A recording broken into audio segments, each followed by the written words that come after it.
You know, Jack, and here we go with the starting lineup. Number 81, Roger Carr, will be the split end. Wade Griffin will be the left tackle. Number 69, Robert Pratt, the left guard, 61. The center will be 57, Ken Mendenhall. Right guard, Ken Huff, number 62. Right tackle, number 75, George Kuntz. Tight end, number 83, Mac Alston. The wing back, number 35, Glenn Doughty. The quarterback will be Mike Kirtland, who will occupy that position for the very first time in his young career.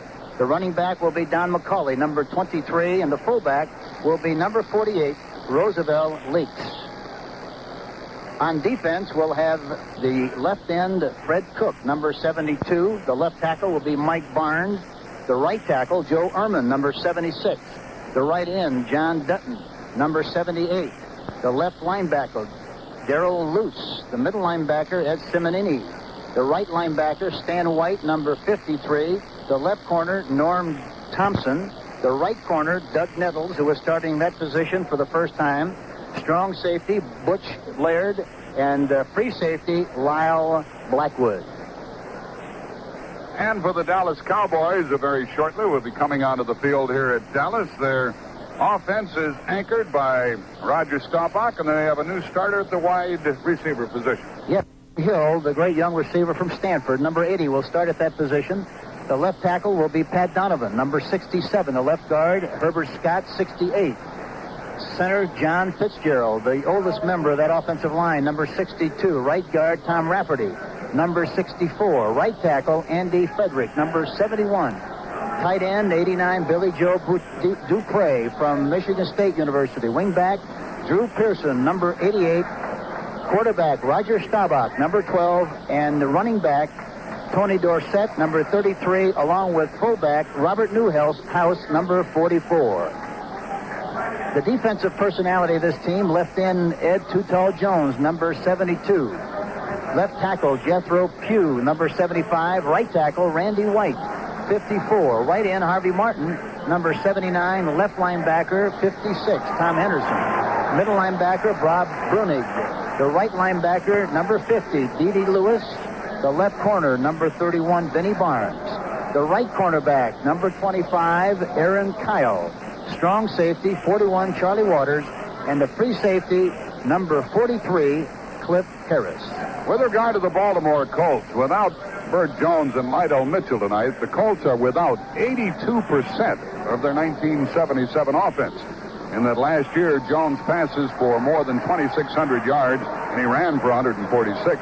While Mitchell gained more than 1,100 yards on the ground, the Colts as a team gained 4,588 yards. And we know that the Colts are counting on Don McCauley and Ron Lee to pick up the slack, and it'll be interesting to see the approach of the Baltimore Colts tonight, whether they play it close to the vest or try to open it up and steal one from the Cowboys. No, I don't think they'll try to do that. I think that Mike Kirkland will have every opportunity in the world to use the tools and the skills that they would normally use with Bert Jones at the quarterback position. They're going to try very carefully not to reduce the size of the field for the Dallas Cowboys. They're going to try to make them go the full distance anytime they get the possession of the ball. The biggest problem that you have when a young quarterback plays is that you don't want to put your team in a position where you create a fumble or you throw an interception, make some kind of a mental mistake where the Dallas Cowboys would have possession and only have 30, 40, or 25 yards to go for a touchdown. That's the one thing that they want to eliminate. You know, there's three phases, as you know, Jack, of professional football and all football. There's the offense, the defense, and the specialty teams. And I've always felt very firmly 2 out of the 3, then you've always got a chance to win the football game. And so the Baltimore Colts could realistically not win the game offensively, but win the other 2 and could come out the winner. And along those lines, I know that some people look at the specialty teams of the Baltimore Colts in a rather suspicious fashion. And they were hurt frequently in that department last year. I had the pleasure of watching them play, an outstanding football team. But they were burned with the specialty teams of other clubs in the past, and they better be good tonight in order to compete. He indicated that they worked a great deal in covering kicks and preventing teams from blocking kicks, so I'm sure that they will be very well prepared in that area, plus the fact they know that they just can't afford to do a poor job in a special team area with their offensive situation like it is and expect to win. Cowboys in the preseason were winners over the 49ers, Denver, and Pittsburgh, and they lost to their state neighbor, Houston. Baltimore's only victory was against Detroit, and that was their last time out. They lost to Pittsburgh, they lost to Tampa, and they lost to Washington. But all three of those games that they lost in the preseason, they were ahead in two of them at halftime, and they were tied at halftime of the other. Then they played the additional people that they had to play in order to pare the squad down to the 45-man player limit, and they ended up losing it. But they've been saving something for the Cowboys, and we'll see it very shortly. Both teams are on the field, and we'll soon have the opening kickoff. Egad, how irresistible you found that luxurious, elegant Buick Electra you saw last fall. But you judiciously opted. The Dallas Cowboys have won the toss, and I almost have the feeling that Baltimore would almost prefer it that way, to let their defensive unit, which is very, very good, try to set the tempo for this game. Yes, I think that's a good feeling when you go into a game like the Baltimore Colts are going into this one. I think if they feel they can make the Dallas Cowboys travel 75 or 80 yards, why, they've got a good chance possibly to get possession of the ball somewhere along the line, get good field position, and get it in a position to strike quickly in this game. Tony Linhart, the veteran from Austria who kicks the field goals, also is the kickoff man, so the ball will be teed up on the 35-yard line. And as you tune us in here on CBS, the Colts will be going from our right to our left. And the deep men for the Cowboys are going to be Butch Johnson. He'll be back inside the 5-yard line. And he'll soon be joined now by Dennis Thurman. And Thurman for the Cowboys is one of the few rookies, only 5, who have made the grade with the Cowboys this year. Jack, it's interesting to note that 5 young people made this Dallas Cowboy team again. Larry Bethea, their number 1 draft choice from Michigan State. Lois Blackwell from Houston, number 4. Tom Randall, number 7 from Iowa State. Dennis Thurman, number 11th pick, number 32, and Raphael Septian, a free agent kicker that we drafted in New Orleans, number 10, just a year ago. Okay, we have Butch Johnson back there with Dennis Thurman, and a deep kick goes into the end zone. It's taken by Johnson out to the 10 to the 15. He fumbles the ball near the 25-yard line, and Baltimore has the football. Butch Johnson caught it 3 yards deep in the end zone. He came out. He was hit at the 20. He went down at the 25. And the rookie, Reese McCall, a tight end from Auburn, fell on it. And it is Baltimore's ball, 1st and 10 to go on the Dallas 25. You know, an interesting thing about that return, number 1, it was a left return, and Butch Johnson was carrying the ball in his right arm. The inside pressure got a piece of it. He fumbled. They recovered, and Baltimore has possession. Time for a big play. And Dowdy goes to the right side. Roger Carr is split left. Mike Kirkland is the quarterback in the I formation. He has Leaks, the fullback, up close. Gives it to Leaks, and he drives over the left guard position for only a couple of yards. He's in the backfield along with Don McCauley, who, along with Ron Lee, will try to take the place of the departed Lydell Mitchell. And Harvey Martin made the first tackle. And a pickup on the play of 3 yards. It's 2nd down and 7 for the Colts, going from our right to our left on the 22-yard line of the Cowboys. Up front, the Cowboys have Ed Jones, Jethro Pugh, Randy White, and Harvey Martin. Roger Carr is to this side with Glenn Dowdy's flank right. Out of the I formation again. Kirkland at quarterback. Hands off to McCauley. He's hit at the line of scrimmage. He gained a yard. It's going to be 3rd down and 6, and Randy White took him down. Yes, he did, and they're trying to run. They ran from an I formation that time. They're trying to run to the flex defense. The tackle or the end who is off the line of scrimmage, they're trying to attack that area. That time they didn't attack it very well. Their people, their left side, just did not blow the people off the line of scrimmage, Robert Pratt, and just did not get the surge that you have to make yardage in that play. Thomas Henderson, Bob Bruning, and D.D. Lewis are the linebackers for the Cowboys. And Mike Kirkland might throw the ball for the first time. It's on the 21-yard line of the Cowboys. And Kirkland on a draw play. Gives it to Leaks, who's tackled at the 20-yard line. And it'll be 4th down as Jethro Pugh made the tackle, along with the linebacker Henderson. First Martin made a tackle, then White made a tackle. And now Pugh has made a tackle. And Tony Linhart, who kicked off only moments ago, about a minute and 40 seconds ago, will try a 27-yard field goal to put the Colts on top here in the early going. You know, one thing about the Dallas defense, they read, react, pursue, and tackle as well as anybody in the league. And in this situation, I thought perhaps they might try to throw a play-action pass early So that's something that you have to do, especially on early downs. Kirkland will spot it. Linhart will kick it. We wait for the snap from Forrest Blue. There's the snap, the set, the kick. It's got a chance, and it is no good. No good, off to the right. And so the Colts have blown an early opportunity. They recover the fumble, and they missed the 27-yard field goal with the score 0-0. Let's take a timeout. The day is done. It's time to let it go. It's the moment to unwind. So just say bud. And pour the king of beers and settle back and please yourself. No matter what you do, no matter when or where, you know a glass of bud is like an easy chair. When you say Budweiser, you said it all. When you say Budweiser, you said it all. When you say Budweiser, you said it all. Anheuser-Busch, St. Louis. Well, the Cowboys get the ball at their own 20-yard line as a result of the missed field goal. We have 12:49 remaining in the first quarter, no score. And Roger Staubach will bring Dorsett and Newhouse as his setbacks out in the I formation. Drew Pearson comes to the right side, and Tony Hill. They have two tight ends with Saldi and Dupree running from the two tight ends. Newhouse cracks for 5, 6, 7 yards over the left side, and the two tight end offense appears to be something that the Colts are going to have to deal with early. Well, they're trying to neutralize the weak linebacker, the linebacker away from the tight end side, Stan White. They ran a misdirection play, a counter play, and handled it very well. Newhouse picked up a big chunk on first down.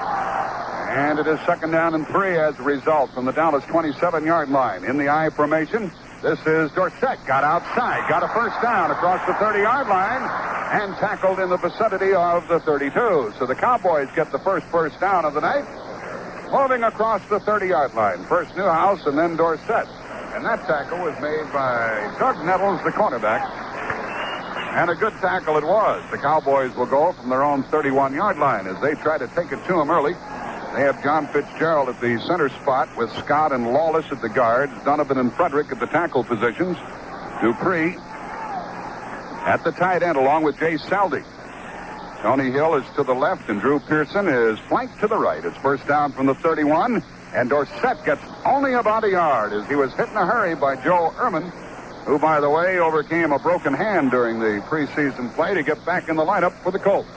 You know, the great thing about Tony Dorsett, he is an exceptionally good runner from the I formation. And the great thing about the I formation is the fact that a back with his quickness and speed can start at one side of the line of scrimmage and wind up over on the other side because it's a formation where he can see very well, and his shoulders are always square to the line of scrimmage, and he can change directions extremely well. The Cowboys shift into the pro set, and now they go to a wing formation, and on 2nd down and 9, Staubach will throw for the first time. From the pocket, he throws it short and complete across the 36. A flag is down as Dorsett caught the ball thrown by Staubach, and Stan White, the linebacker from Ohio State, made the tackle, and the officials talk it over. That kind of a play is an option play with a left halfback running inside or outside on the linebacker. In this case, it was Stan White. He made the inside move and, of course, made the catch, but there's a penalty on the play. And the penalty is against the Colts, moving the ball out to the 37-yard line. Illegal shot. Defense. First down. Penalty against the Baltimore Colts. And a first down, the second of the night for the Cowboys, now at their 37-yard line. Pearson and Hill both go to the same side for the first time this evening. And Dupree, the tight end, will split out as the officials call time to get the sideline marker squared away. 10:57 left in the first quarter, no score. You know, Tom Landry indicated during the course of the week that he was a little concerned about the running game. They didn't feel that they ran well enough in preseason, and he was concerned about it, felt that the passing was farther along than the running, but they're running good tonight so far. Hill and Pearson are both to the left with Dupree on the tight end position.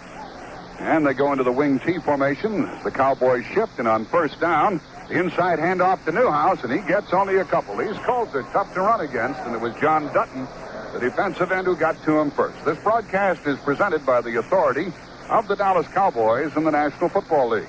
It is intended for the private use of our audience. Any rebroadcast or the use of this broadcast without the express written consent of the National Football League is prohibited. 2nd and 9 for the Cowboys from their own 38. As they go from our left to our right with 10.5 left in the first quarter, no score. And they use a full house backfield, shift into a I formation. And with the man in motion, it's Staubach back to throw. He's rushed, he throws, and it is picked off. It is intercepted at the 45-yard line by the cornerback, Norm Thompson, and he is tackled at the 40-yard line of Dallas, and the Cowboys another turnover. First a fumble, now an interception as Pat Donovan made the tackle on Norm Thompson, who picked it off, and Staubach was back on his heels when he threw it. Yes, he threw the ball off balance. It's something that you don't see him do very well. He just threw the ball up for grabs. Joe Ehrman put a lot of pressure on him from the inside, number 76. And Mike Barnes also was in on the play, number 63, that provided the pressure to make him throw the ball when he really didn't want to. Now the ball is at the Dallas 40-yard line. First time the Colts had it, they had it at the 25-yard line of Dallas. And now they have it at the Dallas 40. And they have the rookie quarterback, Mike Kirkland, in there. What a night this must be for him, Hank. Oh, it's a great opportunity. But of course, Mike has been a big league performer, played at the University of Arkansas. He's been involved in a lot of pressure situations, and I think he's going to respond very well tonight. It's going to be interesting to see what they do on this first down possession. They were very conservative in the first opportunity. They ran the ball 3 times and then kicked a field goal and missed. I wouldn't be a bit surprised to see them open up here with a play-action pass and try to get a big play and get the ball down the field and try to get a lead in this game. Did you know that Mike Kirkland is the first punt, pass, and kick champion to ever make it to the National Football League? He was a champion at age 13, and here he is. No, I didn't know that. And let's see what he can do. He's getting plenty of advice down there from Bert Jones, wearing a shoulder harness. He's in civvies and on the sideline, along with Bill Troop, whom I understand could play tonight if he had to. Yes, they indicated that he might be able to play. He's got very much the same kind of an injury as Bert Jones. It's not quite as severe, but in the event that he had to play, they could press him into action, and I think he could perform admirably. And if they all go down, including Mike Kirkland, well, then Don McCauley would take over the quarterbacking chores. It's a first down for the Colts at the 40-yard line of the Cowboys. Roger Carr comes to the left with Glenn Dowdy flanked to the right. And on first down, Kirkland with Leaks in the backfield, hands to the fullback. He drives for 3 and a little bit more as he goes over the left side, and Bob Bruning, the middle linebacker, got him. Ken Mendenhall is the center for the Colts, with Robert Pratt and Ken Huff playing the guard.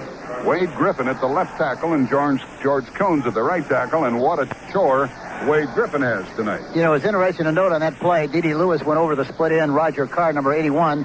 They, too, must have anticipated the fact that he might throw a play-action pass or a pass on first down. Dowdy and Carr are both to the left side on 2nd down and 7. Here's a give to McCauley, and Leaks couldn't get out of his way. And he is stopped right at the line of scrimmage. Harvey Martin covered him as Roosevelt Leaks failed to clear out, and McCauley ran up his back. It'll be 3rd down and 7 for the Colts, who haven't thrown the ball yet. We have 9:20 remaining in the first quarter. There is no score. Earlier, Tony Linhart missed a 27-yard field goal attempt for the Colts. Still goose eggs on the scoreboard. Leaks is out, and Marshall Johnson, a third-year man from Houston, is into the game now. And they are using 3 wide receivers. And the first pass from Kirkland over the middle and overthrown and incomplete. It was intended for Marshall Johnson. He was covered by Benny Barnes coming off the corner, and it's 4th down. And it is going to be, well, they're going to punt it or try another field goal. Looks like a punting situation for David Lee.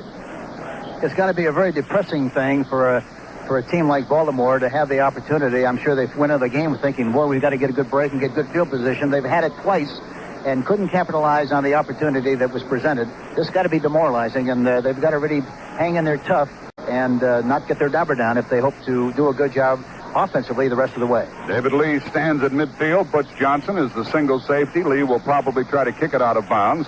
Cowboys show a 9-man, 10-man rush. There's the snap. Well handled. Lee angles it for the sideline. It's high in the air. A fair catch is called for. It bounces into the end zone. out of the end zone, and the Cowboys will take over for the second time tonight on their own 20-yard line. 8:47 remaining in the first period, and the Cowboys get the ball back at their own 20. Well, what do you think so far, in addition to the demoralizing aspects for Baltimore, Hank? We'll ask you that question when we come back. A timeout on the field with the score, Baltimore nothing and Dallas nothing.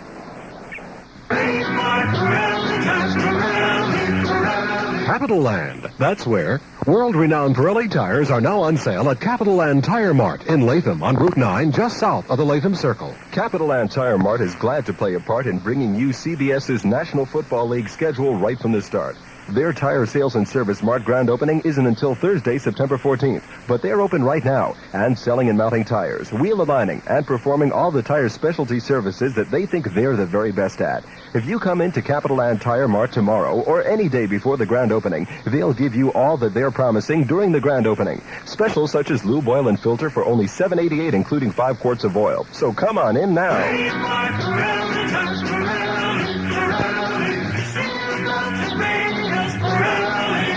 At Capital Land Tire Mart, that's where, on Route 9 next to McDonald's, just south of the Latham Circle. Capital Land Tire Mart, for the most concerned customer tire service you've ever known. Cowboys ball. They show the same offensive unit. 1st and 10 at their own 20-yard line, going from our left to our right, and they send Drew Pearson to the left side, split Billy Joe Dupree. Now he's in tight at the tight end position. Tony Hill is in motion. He sets up on a wing. And Staubach at quarterback gives to Newhouse. He is slowed down and tackled for a 1-yard loss. Bursting through, first of all, was Mike Barnes, who was the defensive lineman of the year last year in the NFL. He got good penetration on that play, and evidently the Cowboys are concerned about the quickness and the recovery speed of the Baltimore Colts. They've run a lot of counter plays so far in this game, and that was a counter play there that didn't succeed because of the aggressive play of Mike Barnes, number 63. Tom Landry continues to call the plays for the Cowboys, alternating his guards, Rafferty and Lawless. Here's 2nd and 11, and Dorsett gets back to the original line of scrimmage and only 2 yards more before Mike Barnes tackled him again. On the previous play, Mark Barnes slowed him down, and Joe Ehrman combined to make the tackle. And this time, it was Barnes once more, and 3rd down and long, 3rd and 8 for the Cowboys from their own 22. Newhouse is out. And into the backfield now is Preston Pearson. So we have Drew Pearson and Preston Pearson both in the lineup. Hill to the left, Preston Pearson to the right. On 3rd and 8 for the Cowboys from their own 22. And they get into the shotgun formation with the double wing, and back to throw is Staubach.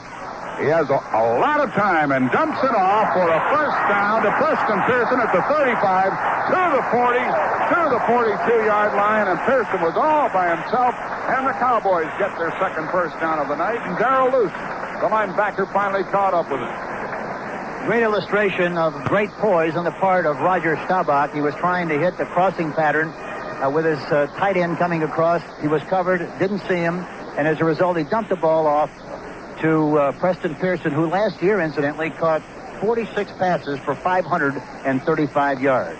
And now the 2 tight ends, Billy Joe Dupree and Jay Saldi, are both in there out of the I formation. 1st down from their own 42, back into a post set.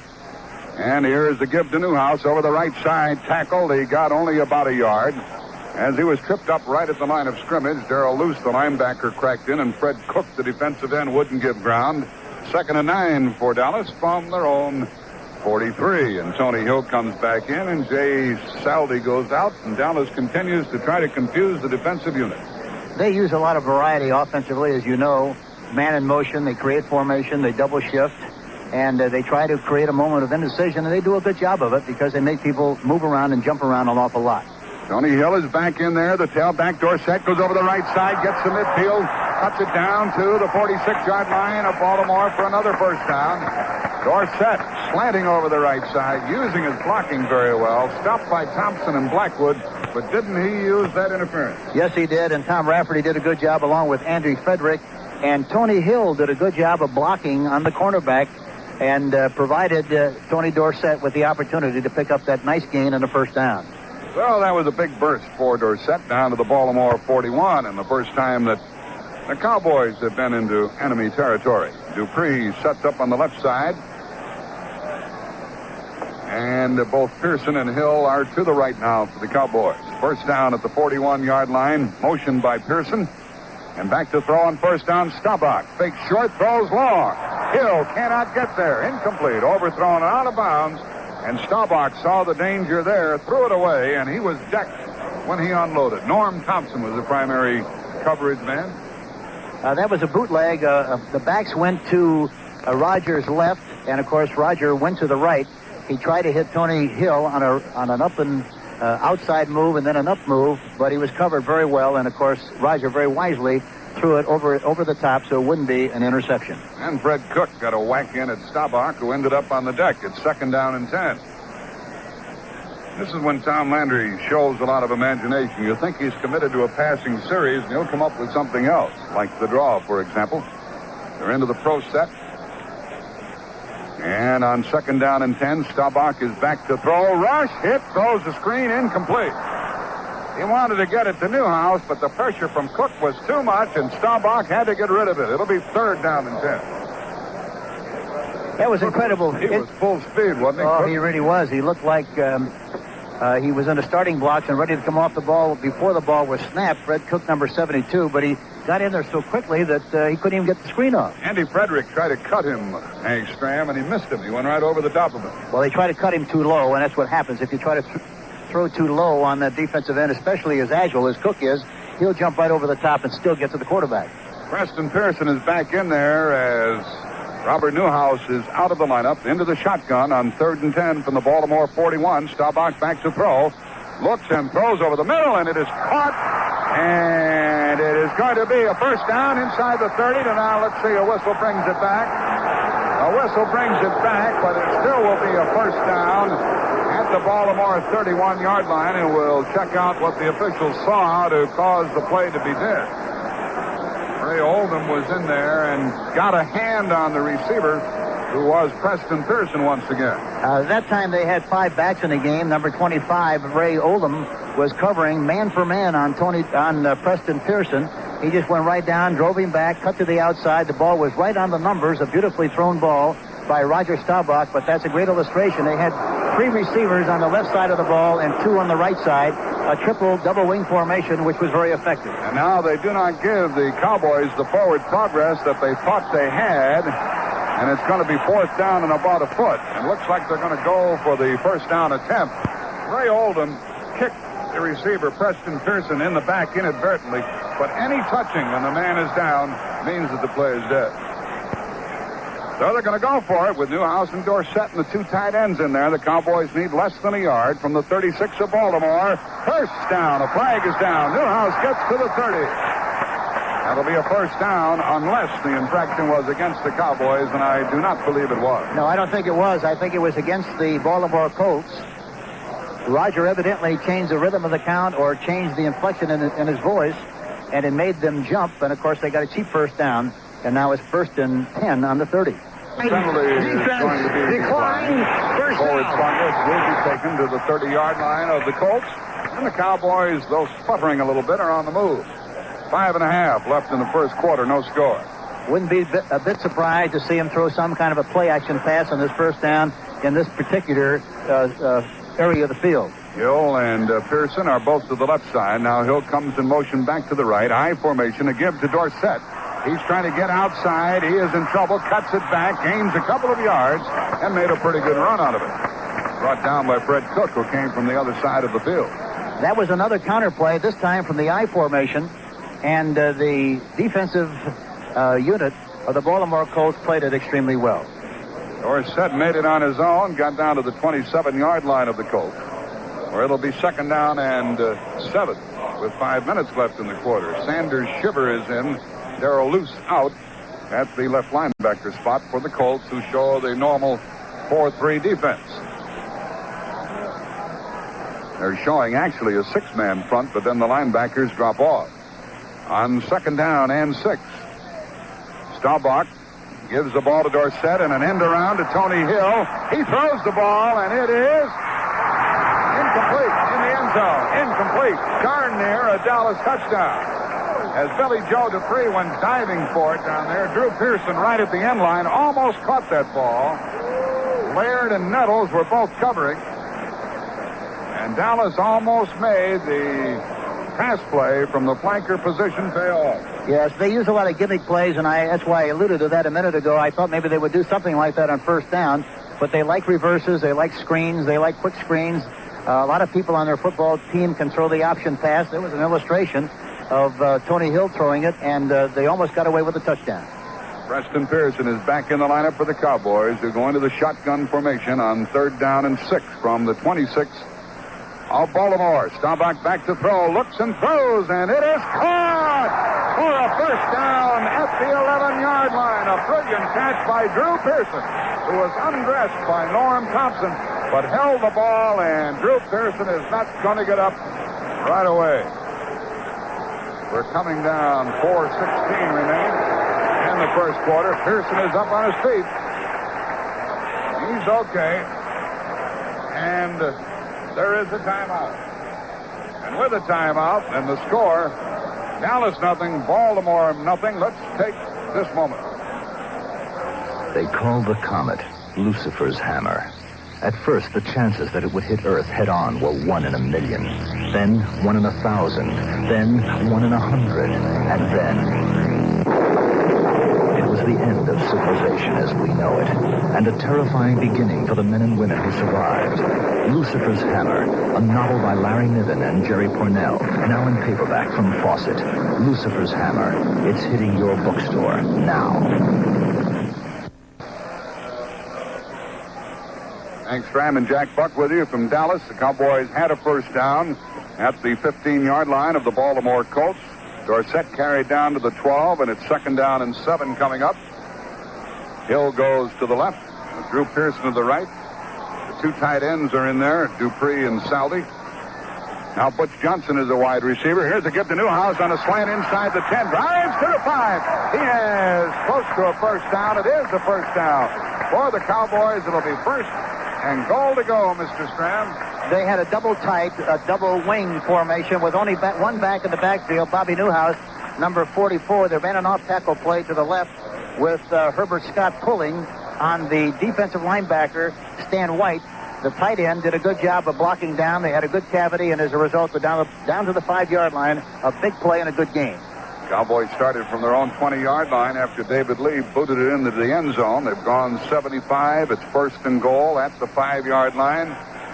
It's Dorsett and Newhouse in the backfield. Again, the 2 tight ends as the Cowboys try to get the first score of the night. Staubach takes it, hands it off to Dorsett. He goes deep. He gets away from 1 tackle, 2 tackles, but not the 3rd, and he loses on the play back to the 10-yard line. And it'll be 2nd and goal from the 10. Lyle Blackwood wouldn't turn him loose.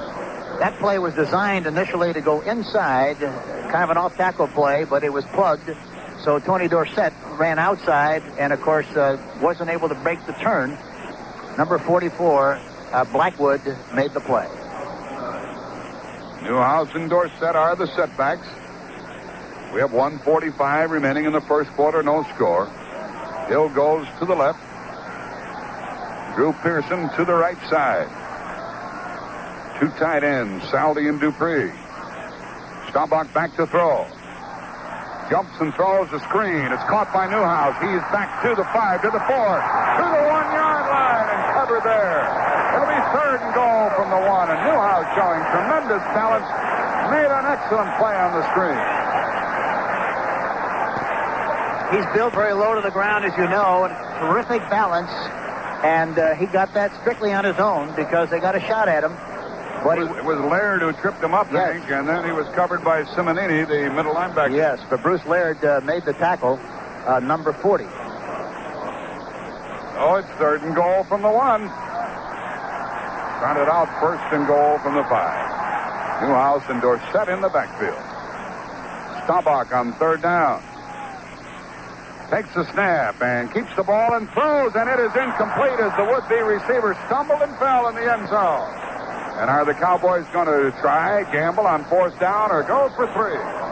Jay Saldi would have been all alone in the end zone, but he tripped and fell, and no one was there for Staubach. He looked like he ran right out of the bleachers. It was a play-action pass. This is something that they do an awful lot in this situation, and it's surprising that Baltimore was caught so surprised because he was wide open. And fortunately for the Baltimore Colts, he stumbled and fell because he was wide open. With Charlie Waters holding, Raphael Septien played nice year for the Rams. Tries to get his first Dallas points. He'll kick it from the 9-yard line.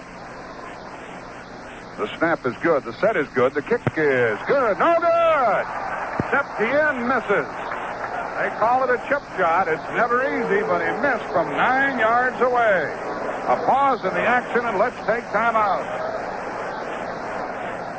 Here's Barsman and McCormick for Quantel Business Computers. Well, today we're talking with another captain of industry. Sir, could you tell us about your company? Yes, I have a company where I braid people's legs and I manufacture merry-go-round horse eyes. It's a conglomerate. Oh, sounds complex. Tell me, how do you control this conglomerate? Very simple. I use a Quantel Business Computer. Oh, you're a computer expert, too. Are you kidding? I don't know a thing about computers. I used to think that software was a programmer's long john. Yes, then why a Quantel Business Computer? Because it speaks my language. What language is that? English, my friend, English. Oh, you mean like how now, brown cow? That's the idea. And with Quantel's plain English programming, I didn't have to hire some white-coated wizard to help me run my business. And with the money I saved, I was able to acquire another company for my conglomerate. What company was that? A chain of coin-operated marriage chapels. For Quantel information, call toll-free 800-227-1894. In California, call 415-783-3410. Collect.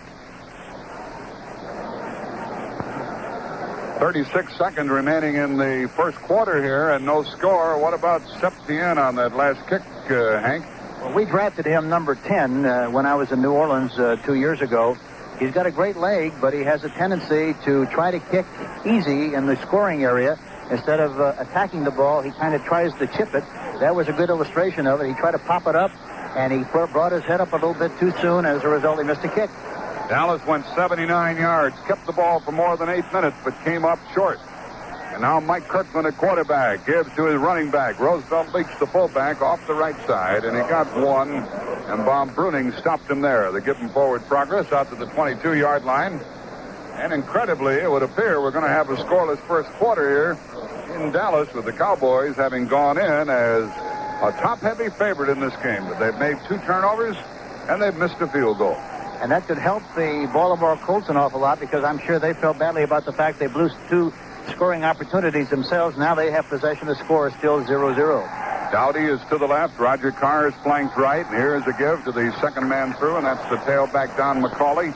He ran into a stone wall, got out near the 24-yard line. It'll be 2nd down and 6 for Baltimore there.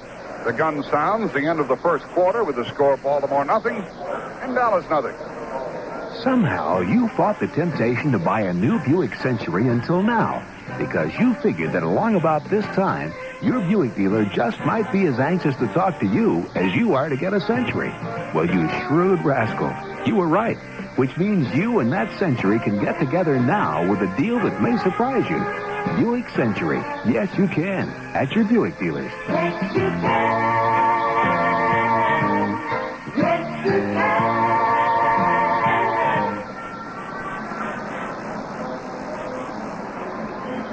You know, interesting thing, Jack. Drew Pearson has caught 46 straight games, caught passes in 6 straight games. And that surpasses his own record.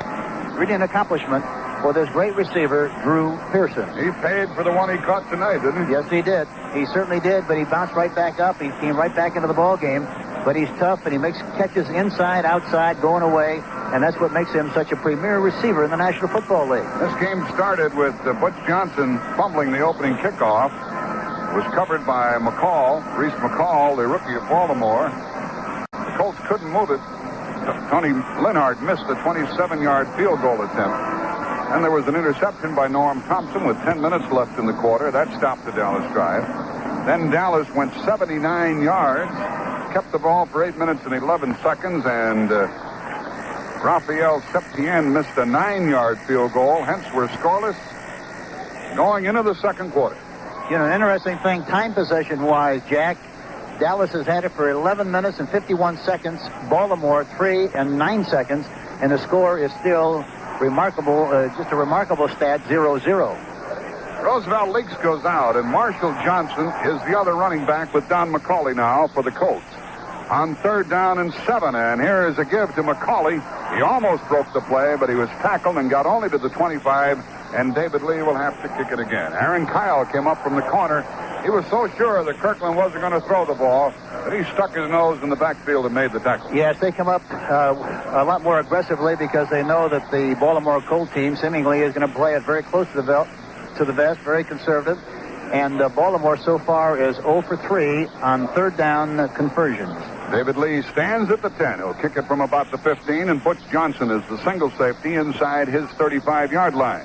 We're at Texas Stadium in Dallas. CBS Radio. Hank Stram and Jack Buck. Scoreless here in the second quarter. And a whistle stops play, and that is too much time against Baltimore, and that'll send David Lee back to his 5-yard line to wait for the snap.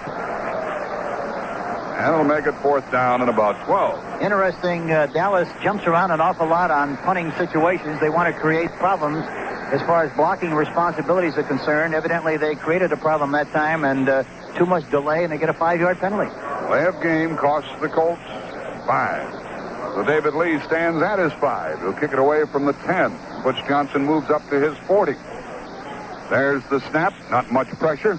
Lee's kick is pretty good, and it's going to be taken by Johnson at the sideline. Goes down the sideline, 45 midfield, down to the 45-yard line of Baltimore before Robert Pratt got to him and stopped him there. The Cowboys take over on the Baltimore 45-yard line, first and 10. That kind of a play is very deceptive because a lot of the time when you're that close to the sideline, they think possibly that you're going to let it go out of bounds, and maybe you are out of bounds, and they kind of relax a little bit. And as a result, Butch Johnson was able to bring the ball back in good shape. The hang time for that kick that time was 4 seconds. With the ball at the Baltimore 45-yard line, Drew Pearson goes to the right. And Tony Hill splits left. In the I formation, Staubach gives to the tailback Dorsett over the right side for 5. Over for 9. He got a 10 yards and very close to a first down. Dorsett with his best burst of the night. Darrell Luce and Bruce Laird came up and got him. The great thing about the I formation, as I mentioned earlier, that play was designed to go to the left, but it was plugged up there. He saw some running room to the right side, scampered off to the cavity to the right side, and made at least 9 yards and possibly 10, enough for a first down. We'll wait for the measurement. They measure, and the Cowboys are an inch short. It's second down and 1. This is a beautiful gambling down, Mr. Stram.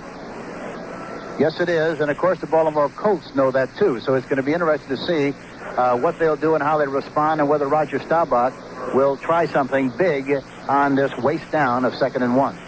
We're early in the second quarter, 13:50 remaining in the half. From the Baltimore 35, it's second down and inches. 2 tight ends in there again for the Cowboys. Staubach has it, gives it. Newhouse first down, and as he squirts to the 37-yard line of the Colts. So the Cowboys played it straight, got the first down. Joe Ehrman made the tackle. An off tackle, a basic, simple, vanilla play off tackle with the right guard, Burton Lawless, pulling to the right. It was supposed to be off tackle, off the block of the tight end, but there was running room inside. He took advantage of it, ran inside, and got the necessary yardage for the first down. The 2 tight ends stay in there, Dupree and Saldi for the Cowboys, and that presents problems for the safety men of the Colts. Yes, it does. And here again, with double tight, you expect him to run. He might throw some kind of a play-action pass in his first down. Here it is. The play-action pass. Staubach back to throw, and he throws over the middle, and it is off the fingertips of Pearson. Drew Pearson couldn't handle it. Bruce Laird was trying to stay with him, but Pearson had position. Went up high. The ball went off his hands, incomplete.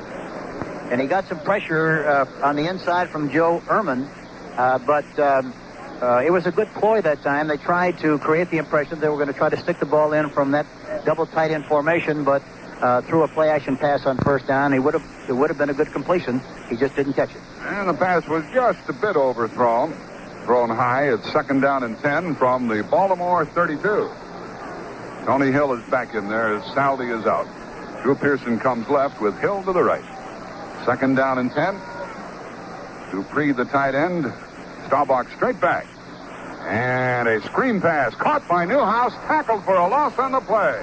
Darrell Luce, the linebacker, stayed right with him and did not miss. He got the help he needed from Joe Ehrman. Boy, did he respond greatly on that play. It was a quick screen, and Luce, number 58, read it all the way, came up on the run, made a perfect tackle, and no gain on the play. Now into the ball game comes Lloyd Mumford, the 10-year veteran. He is the extra defensive back for Baltimore on 3rd down and 12 from the Baltimore 35. Ed Simonini is out. Shift into the shotgun. Staubach stands at his 40-yard line and waits for the snap. Gets it, drops back to throw. Again pressure. He is hit, gets away, he throws, and it is intercepted. The ball's at the 15 and dead there as Norm Thompson gets his second of the night. The pressure was avoided by Staubach, then he stepped up into the pocket through it. And the pass was intercepted by Thompson as Mumford was blitzing out of the defensive secondary. Yes, he was. Number 42 was blitzing on the play. I don't think they anticipated it. They didn't pick it up. And as a result, he made him throw the ball before he was ready, and, of course, it was an interception. 12 minutes left in the half with the score, Dallas nothing, Baltimore nothing. Let's take timeout. Roots, the most significant event in television history, returns to ABC. Share with your whole family the story of Kunta Kinte, Kizzy, Chicken George, and his son Tom. Experience again the love, hope, courage, and humanity that kept the dream alive through 4 generations, from Africa through the trials of slavery to the final victory, freedom. Relive the triumph of an American family. Roots, starting tomorrow for 5 nights on ABC.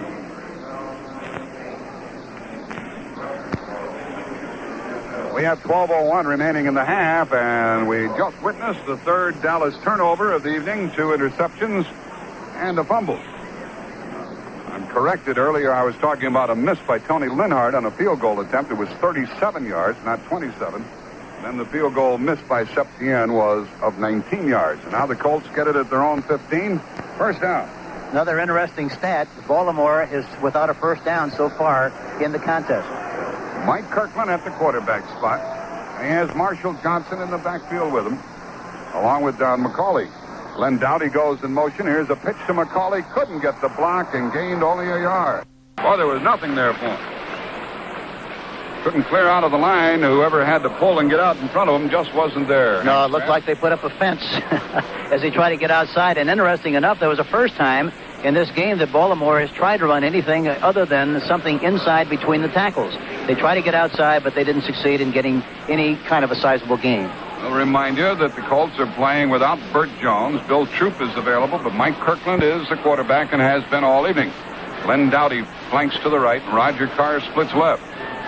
And on 2nd down and 9, the Cowboys show the blitz, play it straight. Roosevelt Leaks gets only a yard or 2 over the left side. Jethro Pugh got to him.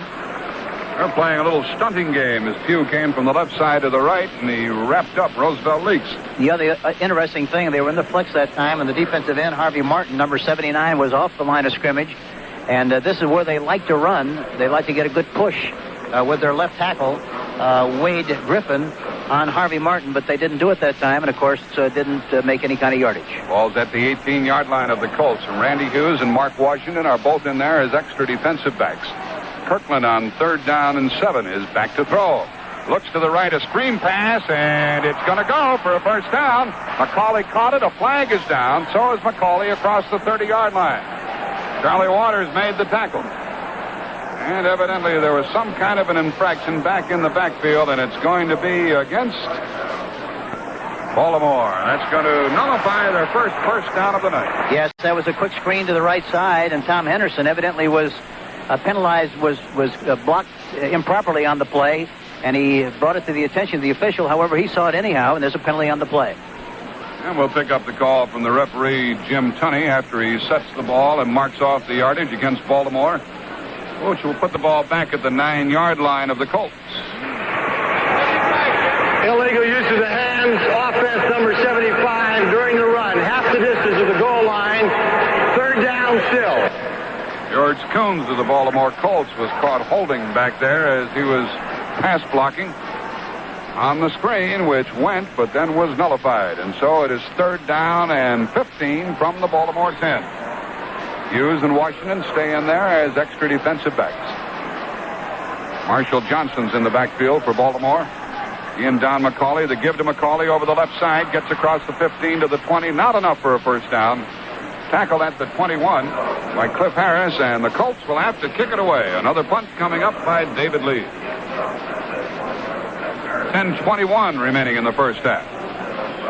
And Butch Johnson will be back to try to handle this punt. He stands on his 40. Mr. Lee's been busy this evening.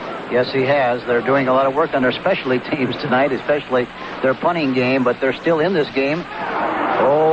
Randy Hughes almost got to the punt. It's kicked away to Butch Johnson. He's corralled at the 45, but slides forward near midfield before he was tackled by Tim Baylor, a defensive back who got down there to put the final stop on the play. Randy Hughes came within an inch of blocking the David Lee punt. 9:57 left in the half. A timeout on the field with the score. Dallas nothing, Baltimore nothing. You call the plays in the great ice cream game at Stewart's. For 30 years now, the fans have cheered for Stewart's world-famous Make Your Own Sundae. Choose your own ice cream team from Stewart's line of up to 40 wonderful flavors and selection of toppings and nuts. Make your own sundae. You call the plays. You're a guaranteed winner at all Stewart shops. College games, pro games. When it comes to football, sportscaster Ray Scott knows his business, and so does his handy-dandy computer. Ray, with the help of his computer, figures out the upcoming games ahead of time and gives weekly predictions on not only who will win, but what the scores will be.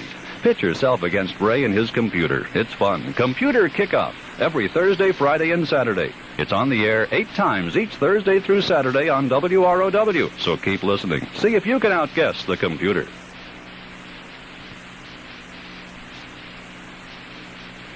Has a leg, he really has, except that he hasn't disciplined himself well enough yet to be able to keep his head down and kick the big kicks. Ball's in midfield for the Dallas Cowboys. 1st and 10. They shift out of the I into the pro set, back into the I. The Colts shift on defense, motioned by Drew Pearson. And Staubach back to throw on 1st down to the sideline, and it is caught. Caught by Tony Hill. He avoids the tackler at the 35, 30, to the 20, to the 15, 10-5. He's tackled short of the goal line. Kyle Blackwood caught up with Tony Hill. It'll be 1st and goal for the Cowboys on a stunning 1st down play and fine running by Tony Hill. Well, that was a great play by Tony Hill, and the thing that happened really was the fact that Doug Nettles, the right corner, played him so soft. He's concerned about his deep speed that they threw in front of him, and then he wasn't in a good position to make the tackle. He ran back to the inside of the field, and now the ball's on a 1-yard line. But it was a great run, a great reception by Tony Hill, number 80. Doug Dennison is in the backfield as they run with a full house backfield. 2 tight ends. And 1st and goal for the Cowboys. And the give is to Dennison. He's got a touchdown. The first score of the night. 1 yard out for Doug Dennison. So the youngster, comparatively, was favored with a call, and he held on to it and got in from 1 yard away. And so it's the Cowboys. 1st on the board, 6-0, with 8:57 remaining in the half. Charlie Waters will hold it, and Raphael Septien will try for the extra point. Ball will have to travel 20 yards to make it 7-0. Waters gets it down. This kick is good. It's 7-0 in favor of the Dallas Cowboys. Lightning struck that time, 50 yards in 2 plays. It took 1 minute. And with the score, Dallas 7, Baltimore nothing. Let's take time out. Buick has some good news for procrastinators. Even though you waited, you can still enjoy the comfort and luxury of a full-size Buick. Even better, your Buick dealer just might give you an irresistible deal on a 78 LeSabre right now.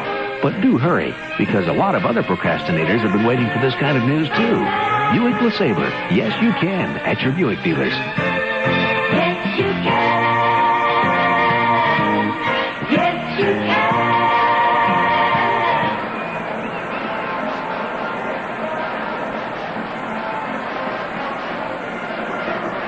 Well, here we go. After that 7-point lead for the Dallas Cowboys, they're going to be kicking off here with Raphael Septien. And as I mentioned, he's got a very strong leg. He's capable of kicking the ball deep into the end zone. It'll be interesting to see what he does. Incidentally, he likes to kick on synthetic turf much, much better than he does on natural turf. He had a problem with that last year with the Los Angeles Rams, and I think that's why they kind of gave up on him. but I think that he feels much, much better and more comfortable on synthetic turf, which most kickers do. Septien will do the kicking. Joe Washington makes an appearance for the Baltimore Colts. He's back with Marshall Johnson and Don McCauley. 3 deep men in the vicinity of the 5-yard line, with the Cowboys on top, 7-0. Septien, who wears number 1, trying to fill the shoes of Herrera for the Cowboys. You know, he's made 20 commercials, I think, in Mexico and made a movie. Oh, he's a popular man. His side fashion kick goes down to the 1-yard line. It's taken 1 yard deep by Marshall Johnson. He's out to the 20, the 25, the 30, the 35, the 40. Midfield, inside the 45-yard line of the Dallas Cowboys. And Septien, who kicked the ball, made the tackle.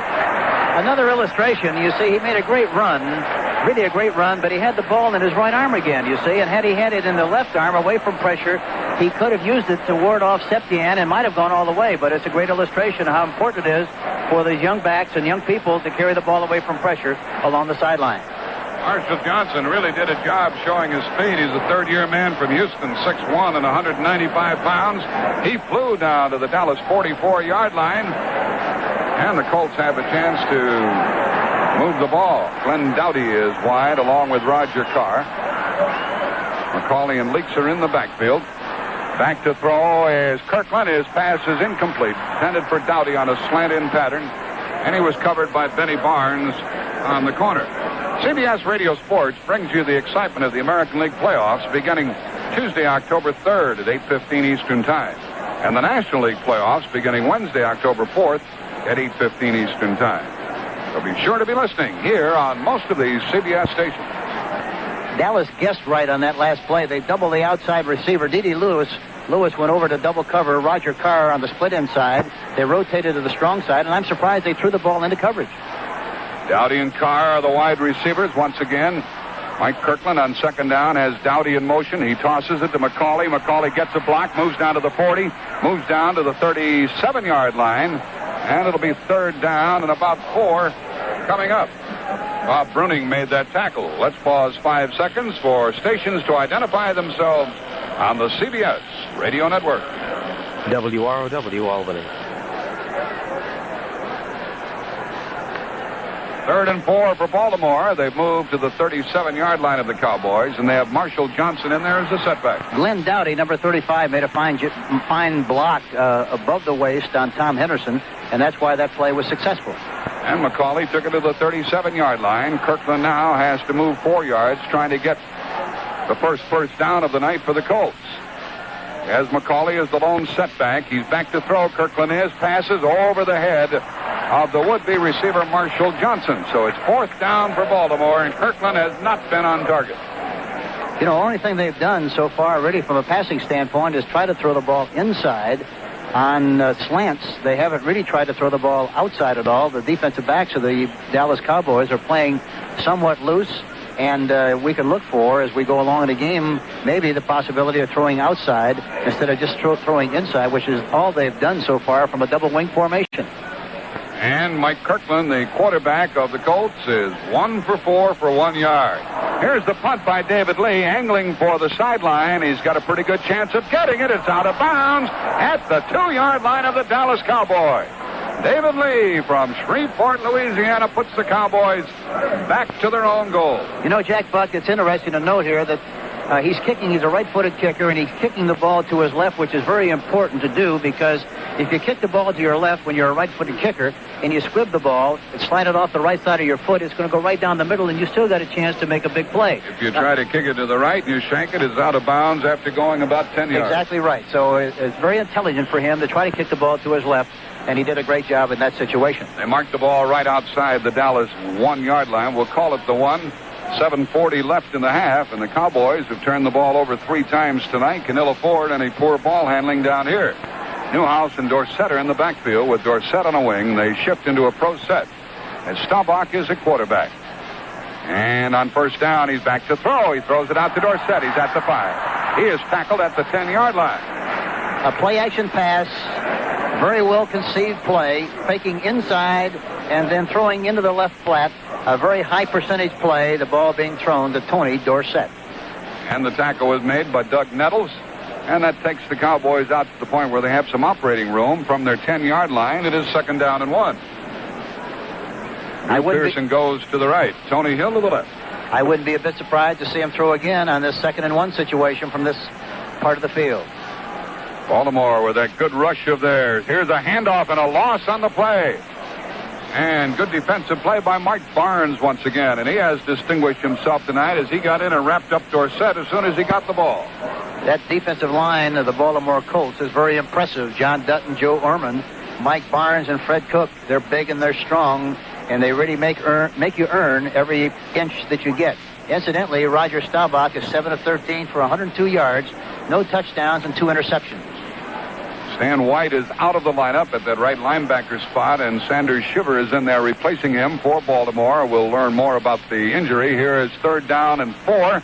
And Staubach throws, and this one is caught at the 15. It is a first down. Dorsett breaks the tackle, breaks loose down the sideline, cuts it back at the 45.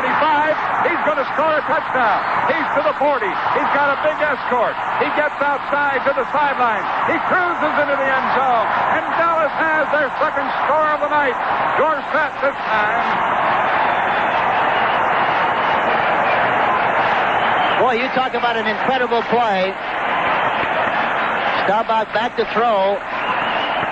See what happens. The ball is deflected by Simonini, number 56. Very alert. There's a great illustration of the tipping drill. The ball was tipped, but he maintained concentration, followed it all the way. Even though it was tipped by Simonini, he was able to take possession and go all the way for the touchdown. And, of course, he's a great athlete, but with that kind of speed, he can gin anytime he gets his hands on a football.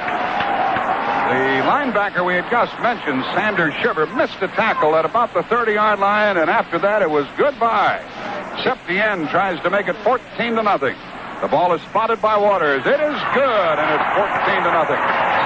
6:05 remaining in the half. A pause in the action with the score, Dallas 14, Baltimore nothing, and let's take time out. The day is done. Coming home. It's time to let it go. It's the moment to unwind. We'll go home. So just say bud. Say bud. And pour the king of beers and settle back and please yourself. No matter what you do, no matter when or where. You know a glass of bud is like an easy chair when you say Budweiser. Hey, Budweiser, it's absolutely the best way to call it a day, and that's any day. You know what I mean? When you say Budweiser, you said it all. Anheuser-Busch St. Louis. Tony Dorsett, the great performer from the University of Pittsburgh, illustrated his fantastic speed and overall athletic ability. That was a remarkable play, and he stretched a short gain, really, into a 91-yard touchdown reception. It was the second longest play in the history of the Dallas Cowboys. Well, it seems strange not to see Howard Stevens back there for Baltimore, but instead it's Joe Washington, Marshall Johnson, and Don McCauley waiting for the kickoff.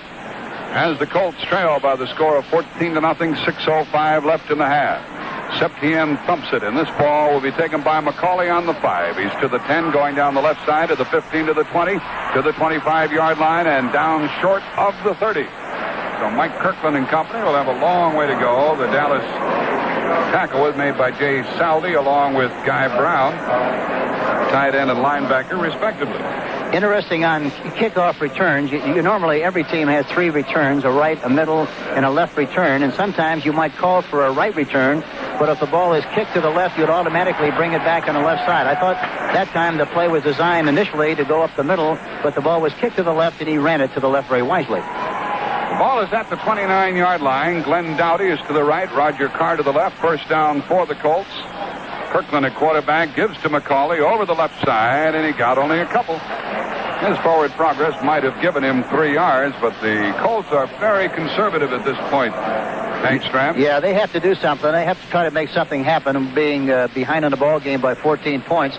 interesting stat which confirms what you just said, Jack. Dallas has 250 yards of total offense. Baltimore, 34. And they're still looking for their first down. It's 2nd down and 7 from the Colts' 32-yard line. Colts have won the last 3 AFC Eastern Division titles. Starting off with quite a handicap, the absence of Burt Jones. Dowdy and Carr are both to the left, and Kirkland is back to throw. He throws a screen, and it is incomplete. A perfectly timed tackle, evidently, by the linebacker Thomas Henderson, although I thought he got there a little too quickly, Hank. No, I thought he made it a great play, Jack. He really did. He anticipated it and read it real well. It was close, but I thought he made a great play on that ball. Oh, the screen pass attempt is to no avail, and it's 3rd down and 7 for the Colts. Thomas Henderson overcame a bout with hepatitis during the summertime. Back in the lineup. Jethro Pugh is out. Dave Stalls is in there. Randy Hughes and Mark Washington, extra defensive backs for the Cowboys. Glenn Dowdy goes right. Roger Carr splits left. The tight end is Mac Alston. From the snap, Kirkland rolls left to avoid the pressure, runs with the ball, gets the first down to the 40, to the 45, and scoots out of bounds at the 46-yard line of Baltimore. Their first down of the night. Kirkland, I didn't know whether he could run very well, and talking to Burt Jones before the game, he indicated that he was a great athlete, and he ran extremely well. There was an illustration of how well he did run. Actually, the backs went one way. He was rolling out to his left with the anticipation of throwing the ball, it looked like, but everybody dropped off. They were concerned with coverage, and he ran the ball for the first down. The thing about putting those extra defensive backs in there, they all want that football, Hank, and they don't like to force the run. They want to sit back, lay back, and hope that somebody throws the ball into their arms. Yes, exactly right. The ball is at the Baltimore 46. Carr left, Dowdy right, first down. Kirkland with Leaks and McCauley in the backfield. And a whistle. Perhaps too much time. Delay of game again. You know what it is. That'll make it 1st and 15, and that's another problem with the inexperienced quarterback. Well, I think, they're trying to read the defense, and I think anytime they see a defensive tackle or defensive end playing loose off the ball, that time Harvey Martin was playing soft, and evidently he tried to change the play at the line of scrimmage, took too much time, and as a result, there was a penalty. The ball's back to the 41-yard line of the Colts, 1st and 15. Jim Tunney is the referee here tonight, and they haven't had any extreme problems in running this game. I'm surprised that they haven't tried to throw the ball on 1st down more than they have. They've been very, very conservative, and they haven't done that at all. Well, they have a chance now on 1st and 15, and Kirkland drops straight back. And he is smothered. Maybe that's why they haven't tried to throw the ball more. He was really run over by D.D. Lewis and Thomas Henderson. Both linebackers got through there. It was a blitz, and they just didn't pick him up. It's very obvious. But it's tough to throw against Dallas when they expect you to throw. You have to throw against them when they think possibly you're going to run or pass or screen. But when they know that you're going to throw the ball and anticipate it from a yardage standpoint down a distance, they're going to flap those ears back and come after you, and boy, they make it tough. When they have Barnes and Kyle and Harris and Waters in there, they can afford to blitz a little bit more than some other clubs. And now the Cowboys put Randy Hughes and Mark Washington in as extra defensive backs, and Dave Stalls will try to apply pressure up front. It is 2nd down and 24. And here is the running play. And it moves across the 35-yard line, and Roosevelt Leaks was really upended at that point. Well, he really got hit hard by Harvey Martin and Cliff Harris. Didn't he get a shot there by Harvey Martin, number 79? Boy, he really crushed him. Now it is 3rd down and 18 from the Baltimore 38. And Kirkland's going to have to pull something out of the hat here with 4:05 remaining in the half. Dallas leading Baltimore 14-0. Thomas Henderson is a flanker. Carr and Dowdy are both wide. Better protection for Kirkland now, and he's tackled again for another loss on the plays. He couldn't clear the pocket and spot a receiver. Dave Stalls, who was just into the game, got to him along with Larry Cole.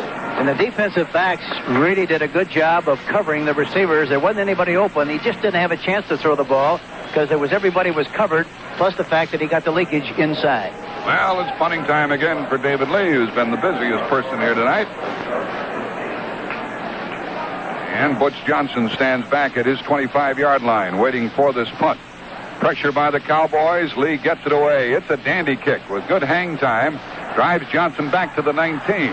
He's to the 20, back to the 25, 26, and that's all. Baltimore with good coverage and a fine punt. Mike Ozdowski, who is a second-year man now from Virginia, was downfield to make the tackle. Good hang time that time, Jack. 4.3. He put it up there pretty good. And a 57-yard punt for David Lee. And a 6-yard return for Butch Johnson out to the Dallas 25. The Cowboys going from our right to our left here in the second quarter. 3:25 left in the half. Dallas leading 14-0. Dwight Harrison is in the defensive backfield now for Baltimore. And Staubach on first down gives it to Dorsett. He breaks it over the 30, 35, 40, down the sideline, midfield, down to the 40, 35, and out of bounds. Out of bounds at the 28, and Dwight Harrison finally stopped him. Dorsett blew it open again. Boy, he is something. They use that from the I formation again. That play was supposed to be one of the high diddle-diddles right up the middle, but he saw the opening on the right side. And that's the great thing about the I formation. You see, you can start with and you can go any way, and especially with Dorsett's speed, he broke it to the outside, and boy, he's lightning. He went 25, 35, 47 yards on that run. Dorsett comes out for a breather, and Doug Dennison replaces him. First down at the 28-yard line of Baltimore. He looks like he was put together by Lockheed, doesn't he? Boy, he can move. Here's the first down for the Cowboys, and Staubach is back to throw. He is rushed. He throws a screen. It is caught by Billy Joe Dupree, the tight end, and he gained 3, and he was crunched down by Joe Ehrman. You know, that time they flooded the backs to the weak side. They had 3 people out in the pattern to the weak side to bring the middle linebacker to that side, and threw a screen to their tight end, Billy Joe Dupree. Didn't make much yardage on the play. They responded well to that screen. John Dutton put some pressure on Roger Staubach on the play. 2:50 remaining in the half, and it's evident that the Cowboys, Staubach, wants another score from the play calling that we are witnessing. The ball's to the 25 of Baltimore, second down and 7.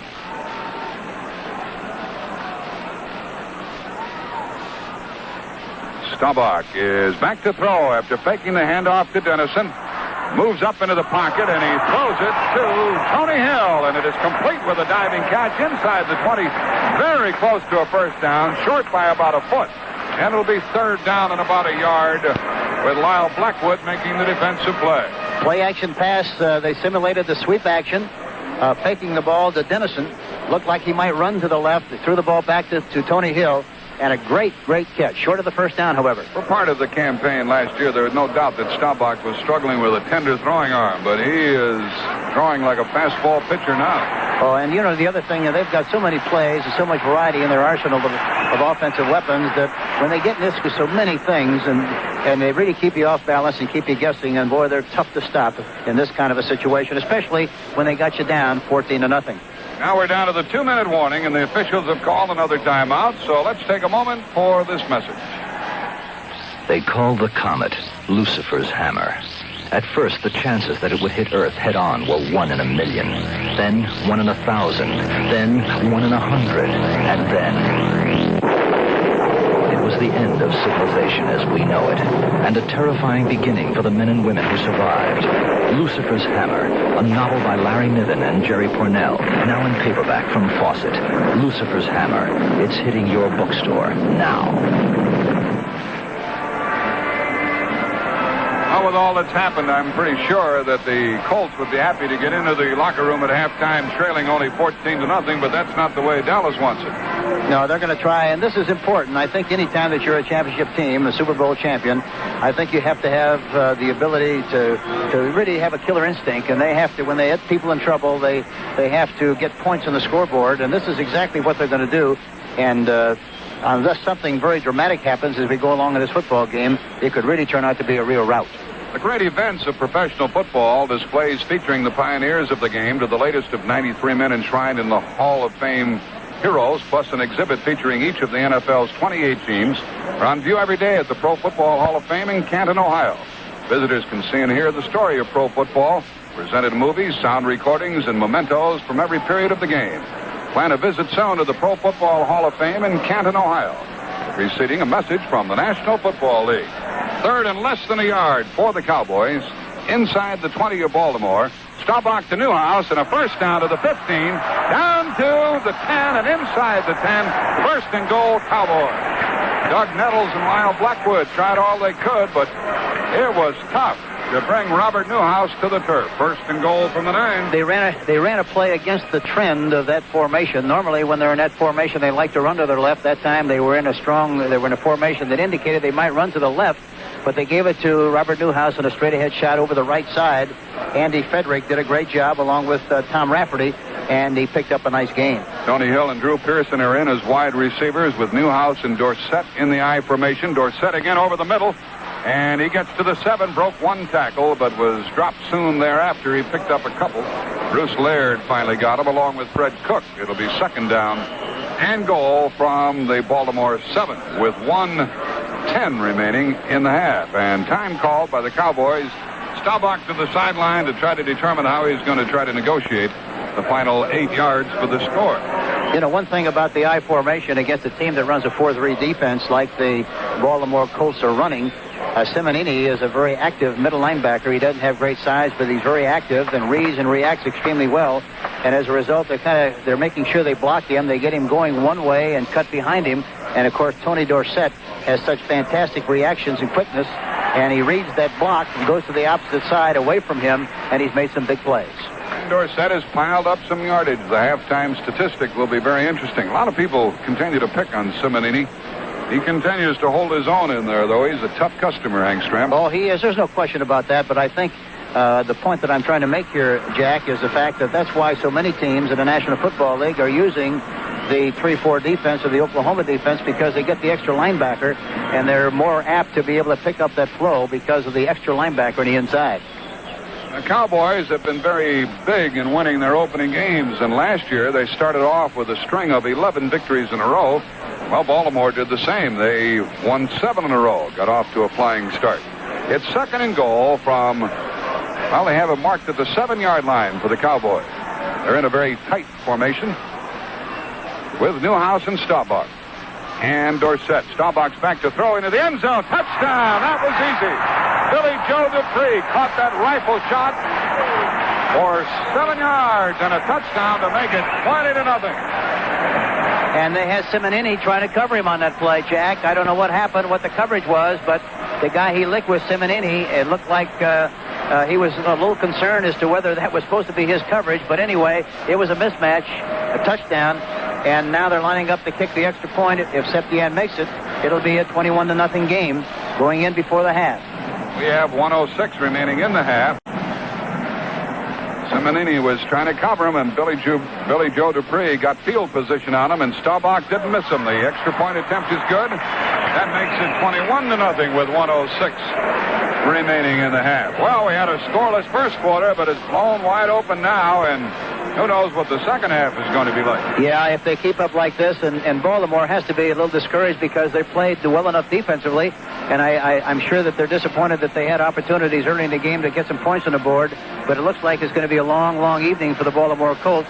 Incidentally, Jack Buck, you'll be interested to know that the Dallas Cowboys last year averaged 24.6 points per game, and the Baltimore Colts averaged 21.1. So these teams, when both teams are healthy, are very much alike from an offensive viewpoint. That last drive went for 74 yards, 6 plays, with Dorsett carrying for 47 of them in 2 minutes and 19 seconds.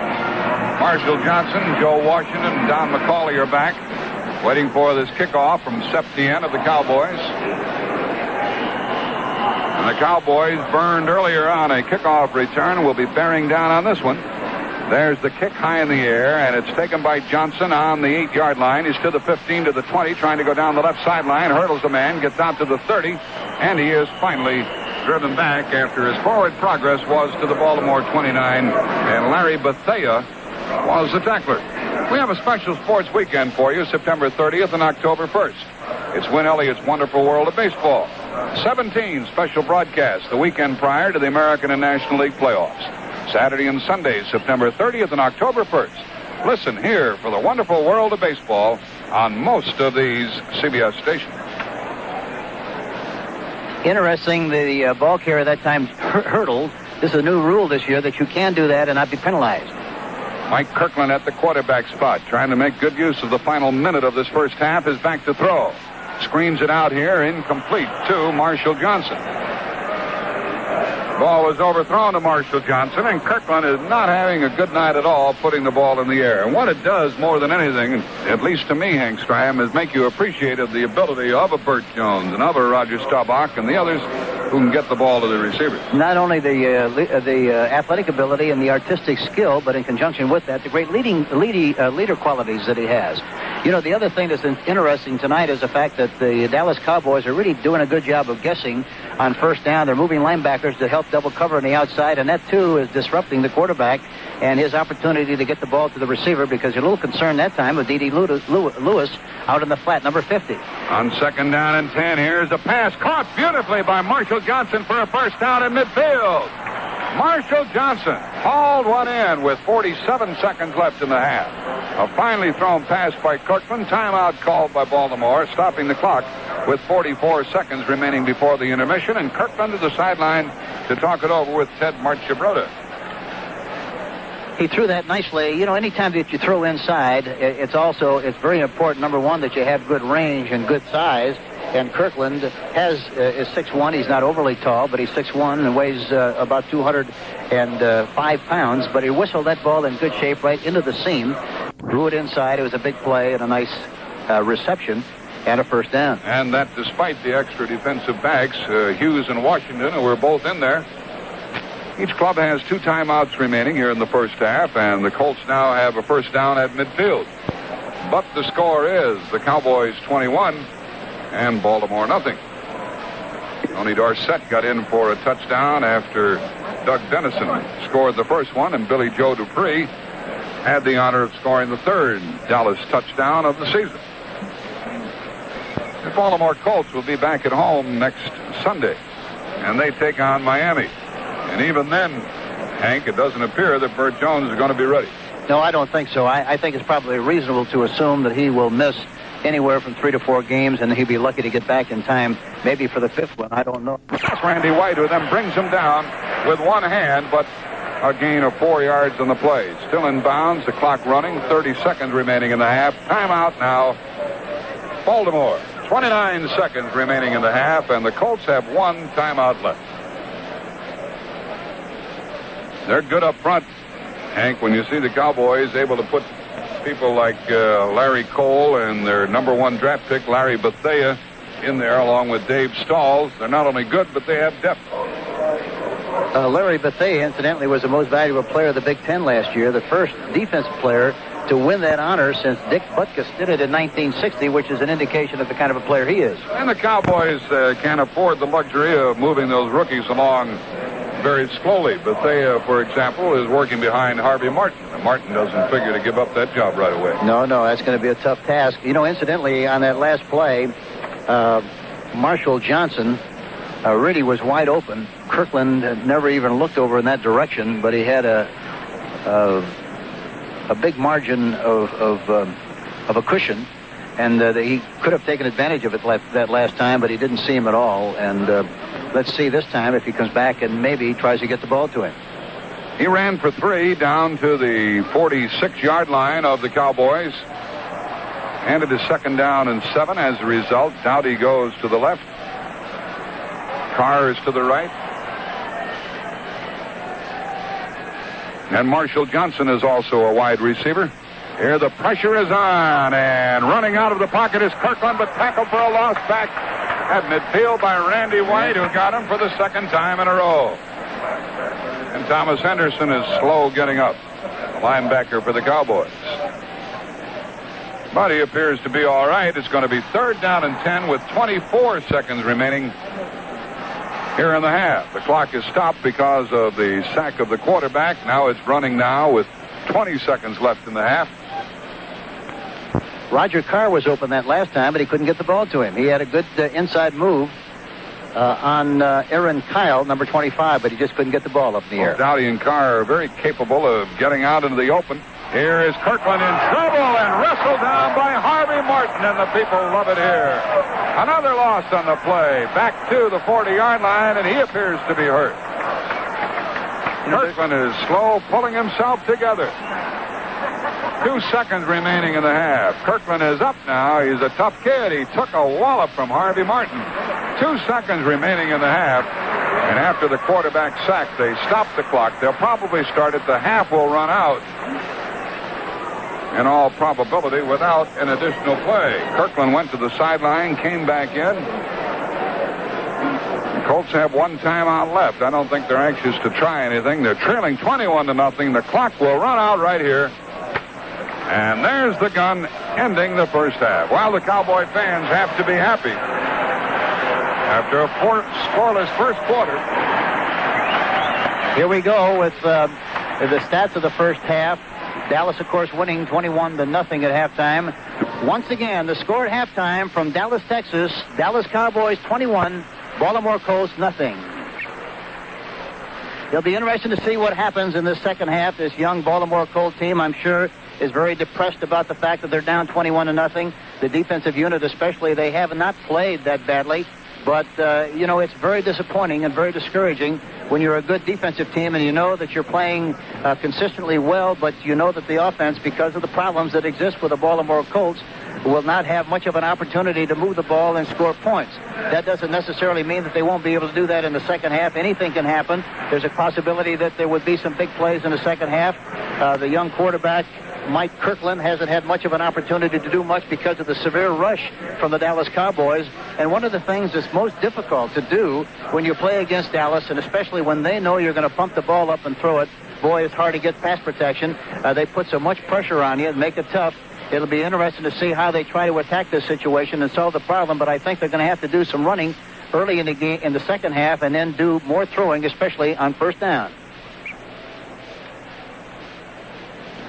We are at the Texas Stadium here in Irving, Texas, and the score is 21-0. And we're anxious to see what happens with the final 30 minutes of football here between the Baltimore Colts and the Dallas Cowboys. Neither team has come back yet after the intermission. Let's check the baseball activity of today to mix a little baseball and football and have a look lightly at the scores and at the standings as well. As Pittsburgh took a doubleheader from the Mets, 7-4 and 7-0. They picked up a full game on Philadelphia. Philadelphia split a doubleheader with the Cardinals.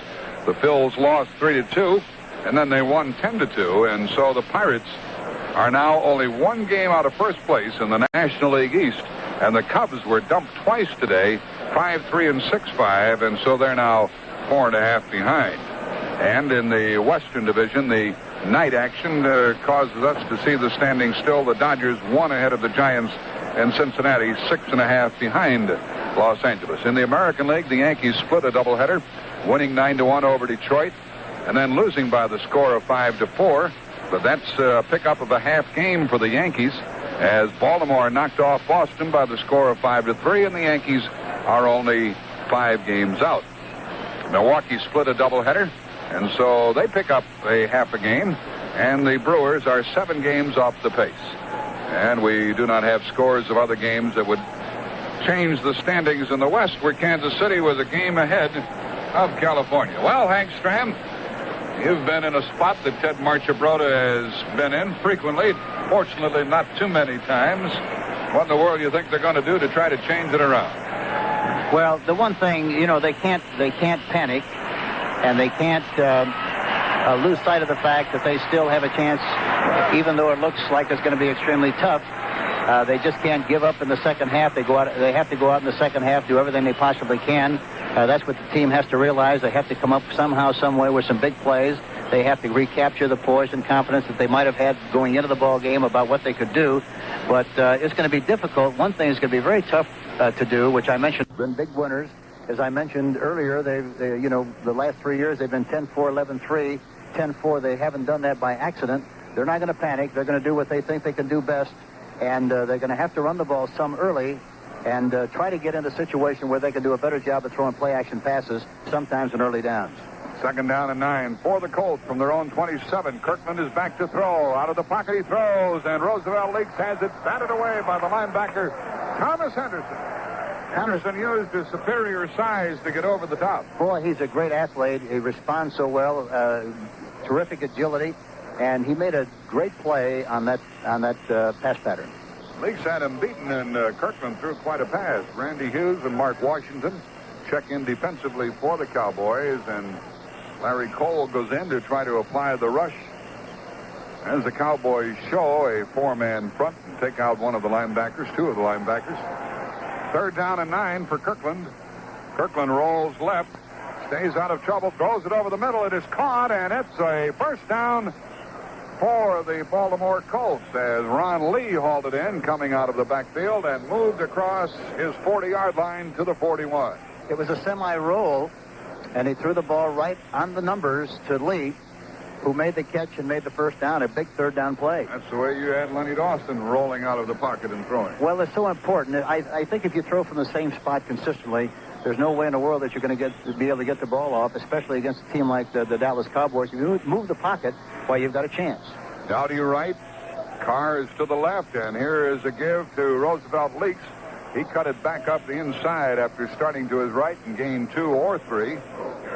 And he was stopped at the 44-yard line of the Colts.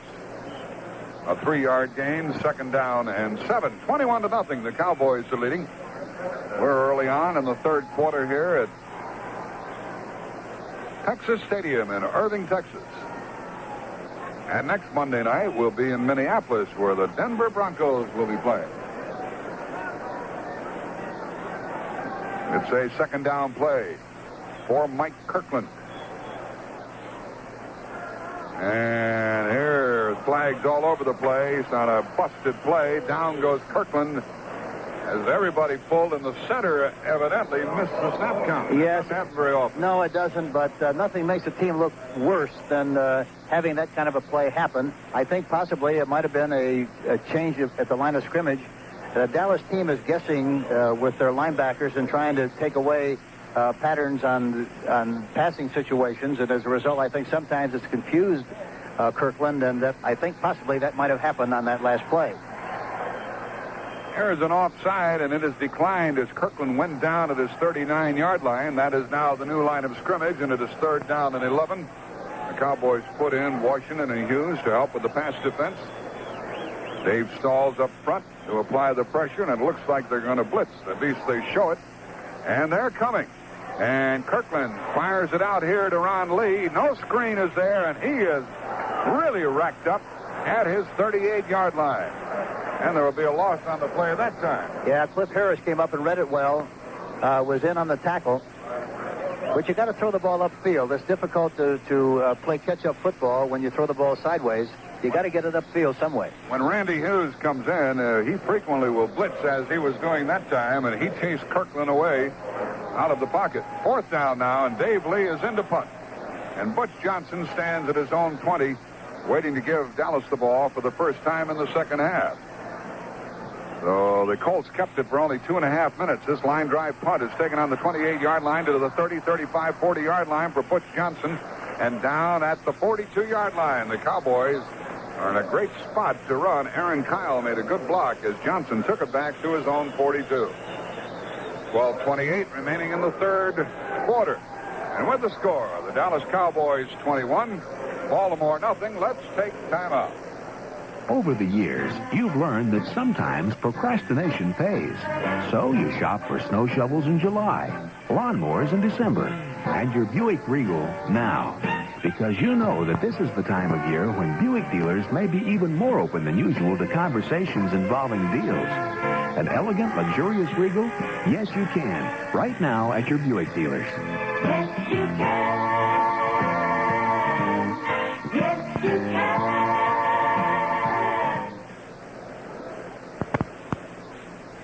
Here we go with Dallas possession. 1st and 10. The ball is on about the 42-yard line. Dallas leading. We'll soon, Hank Stram, 21 learn to their nothing. philosophy here in the 2nd half. Well, they're not going to change any. I tell you, they're going to throw every play they have in the book, every formation. They do that so well. An interesting thing, you see the Cowboys shift and create formations a lot. You wonder how the backs get to where they're going. The basic rule of thumb is really if they go in a long count, they want the back to double shift on their own.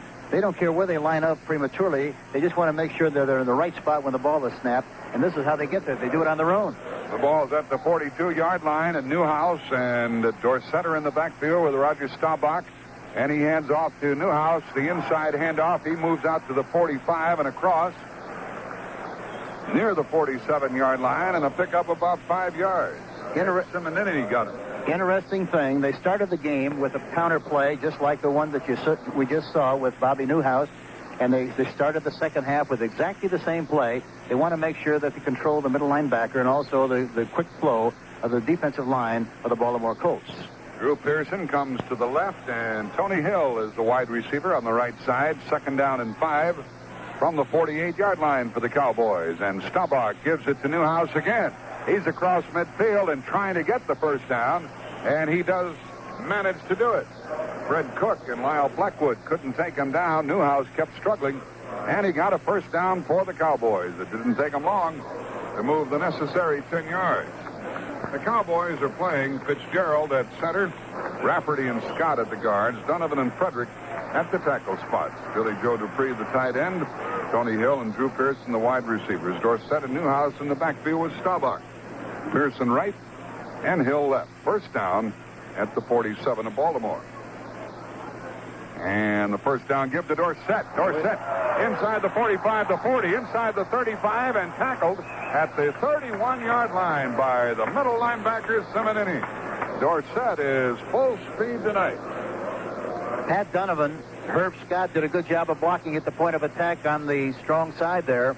And Dorsett, you just can't explain how exciting he is, because once he sees any kind of a seam, boy, he really makes things happen. They mark the ball down at the 30-yard line of Baltimore. A first down for the Cowboys.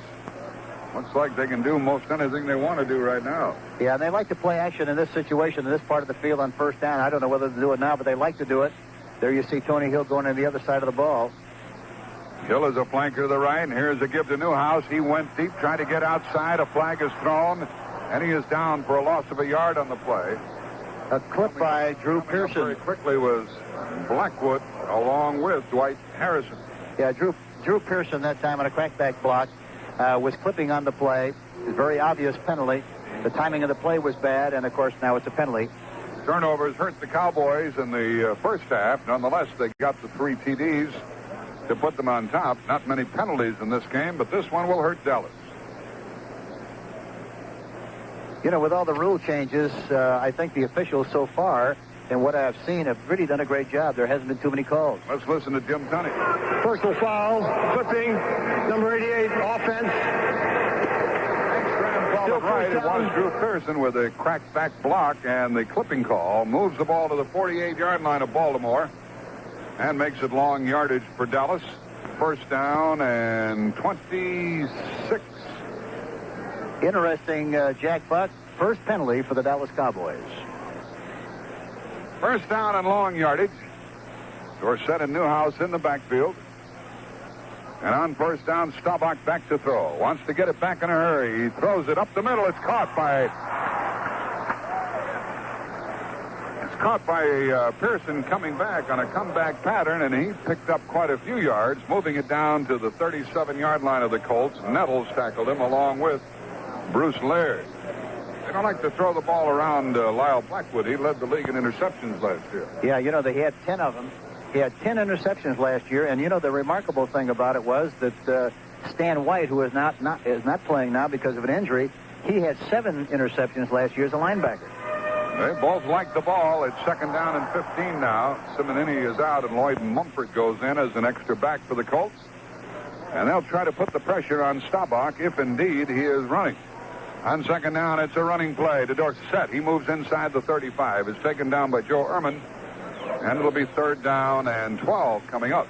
That was another counter play. They try to get the middle linebacker, Simonini, moving in one direction and run behind him. They recovered nicely on the play, and it was just a mild gain on that running action. On third and 12, Ray Oldham checks in, and the linebacker goes out.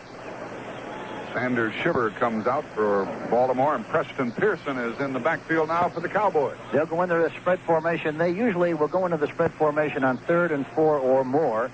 They're in the spread formation. A triple wing on one side, a double wing on the other, which means there are 3 people on one side and 2 on the other. And flag stopped the play before Staubach can do anything. They might have had an illegal formation that time, Hank. It's procedure against the Cowboys. That'll make it 3rd down and 17. And Baltimore has no choice. They have to accept the penalty here. Let's listen to Jim Tunney once more. False start, number 71, offense. Still 3rd. Andy Frederick was called for being offside in the procedure call against the Cowboys. 8:50 left in the 3rd quarter. No scoring in this period. Cowboys on top 21-0, and they now have 3rd and 17 from the Baltimore 38. You know, in this spread formation, they're trying to isolate Preston Pearson on many situations and trying to get him on number 25, Oldham. They did that in the past, and it'd be interesting to see if they can do it again. He's in a different set this time. He's in blocking, Preston Pearson is, with maximum protection. Here's a pass to Pearson, and he's in for a touchdown. Staubach threw it over the middle. And Drew Pearson caught it inside the 10-yard line between Nettles and Harrison and sailed in for the touchdown. They had maximum protection that time. Preston Pearson, who usually is out in the pattern, they had an awful lot of room on the inside that time. There was too much of a cushion. And the rest is history. Obvious touchdown. Great completion from Roger Staubach to Drew Pearson, number 88. It happened with 8:43 remaining here in the 3rd quarter. Charlie Waters will spot the ball, and Septien will try to make it 28-0, and he does. And the Cowboys put on quite a drive. March down the field, seemed to do it at will. Despite the penalties, they went in to score. And a timeout on the field with the score. The Cowboys 28 and Baltimore 0. Okay, here's the play. YB will fall back with the ball. Biff will go to the side. Slambowski, pay attention. Sorry. I was just thinking about the specials I saw at the Colony Pro Shop yesterday. Come on, not again. Hey, listen, guys. Would you pass up 3 Spalding Executive Woods and 8 irons for $269.95? Hey, that's not bad. Or how about 4 Spalding Executive Woods and 8 irons for $269.95? It sounds like Slambowski's found some good deals. All right, guys, let's get back to the game. Now, Morgan, you... And if you buy either of these specials, you get a dozen Top Flight golf balls free. Oh, come on. Oh, those prices aren't good. Sounds good. Hey, guys, let's get back to the game. Hey, guys, come back. Slambowski, you're traded.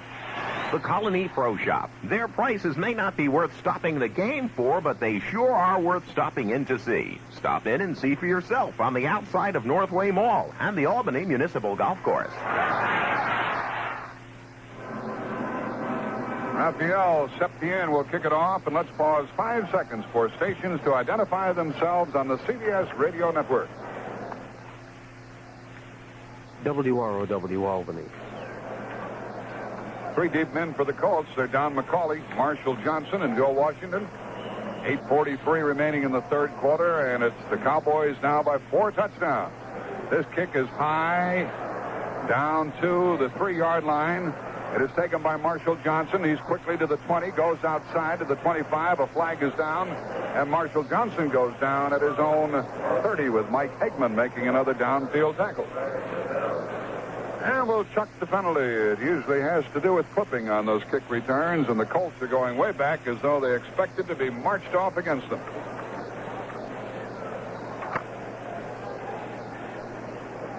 Johnson is showing something, indications that he's going to be a good kick return man for the Colts this year. Yes, he is, and I don't mean to be facetious about this. He certainly got a lot of practice tonight. Holding during the run back, number 71. First down. I hate to keep bringing this up, but here again, he's a fine young runner. But here again, he's running to the left with the ball in his right arm. And that's when you're inviting trouble from the inside and providing teams to put you in a fumble situation. A holding call sends the Colts back to their 16-yard line, and that's what Mike Kirkland did not want. And he fakes the handoff to Leaks. He is rushed by Jones. He passes out here to Doughty, and Doughty caught the ball and moved up to the 25-yard line, and that was a sidearm delivery by Kirkland. I tell you, he did a great job of getting rid of that ball that time. Too Tall Jones was in on him. He threw the ball sidearm and got the ball away in good shape, but it's close to a first down. Very well executed play a lot of poise on the part of this young quarterback, Mike Kirkland. And a gain of 9 yards on the play. It'll make it second down and short with 8:18 remaining in the third quarter. You know, with the way the game's going, this would be a good time with second and short, a waist down to try to get something on top. He has Leaks and Ron Lee in the backfield with him. Dowdy's to the right. Roger Carr's to the left side. He's been nullified here this evening. Here's the running play by Ron Lee out of the tailback spot. He got the first down, but then he was stopped in his tracks by Jethro Pugh. Here again, the Cowboys are guessing remarkably well. On the waist down, D.D. Lewis lined up tight inside, and then right before the snap of the ball ran out to double cover Roger Carr.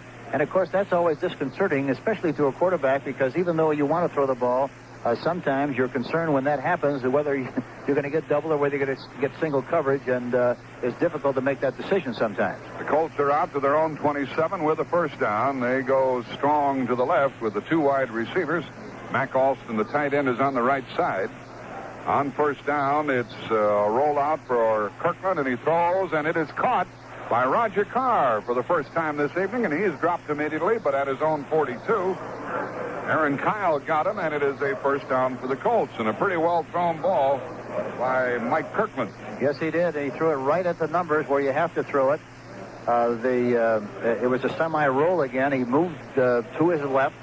He did that earlier in the game and completed the pass. We probably should be seeing a little bit more of that as the game progresses. Paid attendance here tonight is more than 64,000. 64,224. The Colts at their own 48 with a first down. Use the wing formation. Ron Lee carries the ball up the middle, got to the 45, and that's all. He got a couple. Lee, a young man from West Virginia, has the size to be a running back in the NFL at 6'4", 234, and he'll get his chances with Lydell Mitchell gone now. Yes, and he's a good receiver, they tell me, too. They like him very much. He's a long-legged, long strider, but he's got good power, and he's supposedly a very outstanding athlete. Second down and 8. And let's see if the Cowboys tee off. They're not showing the blitz right at the moment, as Kirkland is under center. Now they show the blitz. The blitz is on. Kirkland from the pocket throws long. Carr's not there. Aaron Kyle is. He intercepts it and goes out of bounds. Aaron Kyle turned around, and there it was. He evidently anticipated Roger Carr going outside. Roger Carr went inside. Now we have an altercation back upfield with some people tangling. That's quickly broken up by the officials. Randy, let's see, Hegman is involved in that, along with Ron Lee, D.D. Lewis. Quite a few of them there struggling. And somebody, it looks like, might be thrown out of the football game. I don't know who it is, but there's a possibility the way the official responded to what happened on the bottom of that pile. An interception by Aaron Kyle gives the Cowboys the ball. No penalty flags have been thrown. Looks like they might just forget it. Here's the official telling us it's a personal foul against both clubs, and the ball will stay right where it is.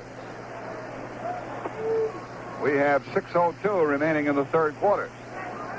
He looks like he might have got a little massage in the bottom of that pile. He was very upset about it, and I thought maybe he was going to take somebody out of the game, but evidently not. Referee is coming to the sideline. He might very well have ejected a couple of players. Jim Tunney is going over to talk, first of all, to Ted Marchibroda and now to Tom Landry.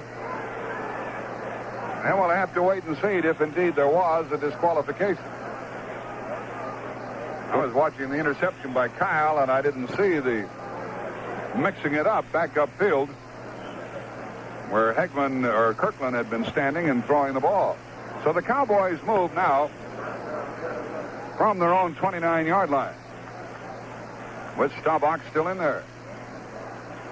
Perhaps we'll see Danny White before this evening is over. Motion by Tony Hill. Give to the tailback, Dorsett. A little mix-up in the backfield, and Dorsett is dropped for a loss. He ran into his guard, and you can't get away with that. No, you can, and of course, Dorsett is so fast and also so quick that you better be able to move quickly as an offensive guard. There was Herb Scott, number 68. He got caught in the traffic like a revolving door. And the Baltimore player is down on the other side of the field. He's being tended to. Doug Nettles was unable to get up after that last play. Yeah, Doug Nettles, number 30. We have 5:48 remaining here in the third quarter of the game. A pause in the action with the score of the Cowboys 28, the Colts nothing, and let's take time out. This is the perfect time of year to get outside and get up in an airplane. And the skilled professionals of Richmore Aviation, located at Schenectady, Saratoga, and Columbia County airports, are all set to help you do just that at an amazingly low price. For only $10, you can take their special discovery flight.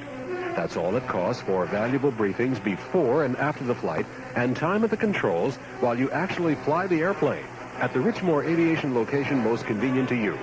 So now's your chance to enjoy the beautiful days of Indian summer while you learn a valuable lifetime skill. And now's the time to get up and learn to fly with Richmore Aviation. And remember, there's a financing plan available for the CPC private pilot course. And when you get a pilot's license, you're eligible to enter the takeoff sweepstakes and win an airplane. No purchase necessary. Void where prohibited by law. Remember, that's Richmore Aviation, located at Schenectady, Saratoga, and Columbia County airports. 2nd and 12 for the Cowboys now. Ball is at their own 27-yard line. We're not certain, but we believe that D.D. Lewis and Ron Lee have both been disqualified from this game. Tony Hill is a wide receiver along with Drew Pearson for the Cowboys. They're staying with their number one unit. And Staubach is back to throw on 2nd down, and he screens it out to Dorsett, who broke a tackle. He's at the 25 to the 30. He is to the 35-yard line, short of a first down. It'll be 3rd and long coming up, and Fred Cook tackled it. Boy, he can blow through those tackles. Oh, he really can. And really, Sandy Shivers read the play very well, but he missed a tackle. And, of course, he's such a great running back that he's going to make you do that. Shivers had perfect position on him, and it looked like he was going to nail him, but he made an outside-inside move, and it was all over. Now Burton Lawless of the Cowboys is unable to get off the deck after that play, and the clock is stopped again. It's going to be 3rd down and 4 for the Cowboys when play resumes. Tom Rafferty will be in there, in all probability, in place of Lawless at the guard position. Hank, does it surprise you that the Cowboys have waited until now and even past this time before putting in some of their reserve personnel? No, it really doesn't. You know, things can change so quickly in professional football that you want to make sure that you use your top people as long as you possibly can and feel sure and secure that the game's under control. We were in many, many games. One year we played the Denver Broncos in Kansas City. We had a sizable lead. I think it was like 28-3. And we scored another touchdown later in the game that made it 35. And finally won the game like 40-36. I remember one game at Denver when Buffalo was ahead 33-0 at the half, and it ended in the 33 tie. Yeah, you really surprised Ralph Wilson at the time, didn't you? He was pretty startled. He left early. I think he left at halftime, didn't you? Trying to beat the snowstorm, yes. Thinking he had a playoff berth, and that knocked him out of the playoffs. Preston Pearson goes into the lineup for the Dallas Cowboys as Burton Lawless walks off and looking pretty good as he goes to the sideline. That's the announcement that the players have been disqualified. We're having quite a bit of difficulty. Is that the way it is? D.D. Lewis and Ron Lee are both ejected from the game. Disqualified is the term that they use in the NFL. And Jim Tunney, the referee, didn't fool around with it, did he? No. And he made that call as he was laying on the ground. He was coming up, and he made that call. I thought that's what it was. And anytime you see the official go to both benches, you know that he's telling the coaches that both players have been kicked out of the ball game. With a 64,000 paid here tonight, the NFL for the weekend drew 822,000 for the opening weekend, the largest in NFL history for the opening weekend. And it is 3rd down and 4 for the Cowboys. They're in the shotgun with Staubach taking the snap, back to throw, looking and throwing over the middle. It's caught for a first down by Preston Pearson. He's at the 45 and tackle there after making some shifty moves. It's a first down for the Cowboys at their own 45, and they can get what they need. Yes, and here again, they had a mismatch with Preston Pearson, number 26, on Semenini, 56. They went a triple wing formation to the right, 3 receivers on the right side, 2 on the left. They just ran Preston Pearson on the inside. He was wide open, and, of course, another big game. I've got to repeat that the Colts, in this kind of a game with the kind of patterns that Dallas is using, really miss Stan White at the linebacker spot. Oh, they do, and it's really unfortunate that the Baltimore team, it's a great football team, it really is. I think they've earned the right to be recognized as one that go into a big game like this one, the initial game of the season, without 2 great performers. like Burt Jones and Stan White. A whistle sounds and a flag drops. Procedure against the Cowboys will make it 1st and 15 and move the ball back to their own 41-yard line. With 4:10 remaining in the third quarter, 28-0 Cowboys, and I have the feeling that the Cowboys wish the clock would move a little more rapidly than it's going. Well, you know, the one thing about the calls that have been made on illegal procedure, anytime that you shift and create formations as much as they do, and they let the backs do that on their own, there's bound to be some mix-ups, and this is what's happened several times in the game tonight. Out of the I formation, the Cowboys shift into a pro set, back into the I with Dorsett. And on first down, the give is to Tony. He is hitting the backfield, gets away, changes direction. He's at midfield. He's at the 45, and he has to outrace 3 men for a touchdown. And he is out of bounds at the 8-yard line. Doug Nettles got him. Boy, he's amazing. The score. Is he amazing? And here again, it was nothing but a basic vanilla handoff to the weak side, to the split inside. Pat Donovan, Herbert Scott making the play. He starts to go inside, which he normally has done in the past, but he jumped outside. And John Dutton had a piece of him, but missed the tackle. He cuts across the side of the field and picks up a great gain on a beautiful run. A lot of people watched Dorsett running for the University of Pittsburgh and didn't believe what they were saying. They said nobody can be that good. He is. Yeah, he is. He certainly is. And if you think he's good, why, he's even better than what you think. It's a 1st and goal from the 8. Dorsett is out for a breather, and Doug Dennison is in the backfield with Robert Newhouse. Dennison, the tailback in the I formation. Staubach, 1st and goal, gives to Dennison up the middle, inside the 5. He drives to the 2-yard line. He scored a touchdown earlier tonight. Dennison finally stopped by Lyle Blackwood, but it's going to be 2nd and goal. And the ball is marked down 2 yards away from the Baltimore goal line. Well, one right here with the score already 28-0.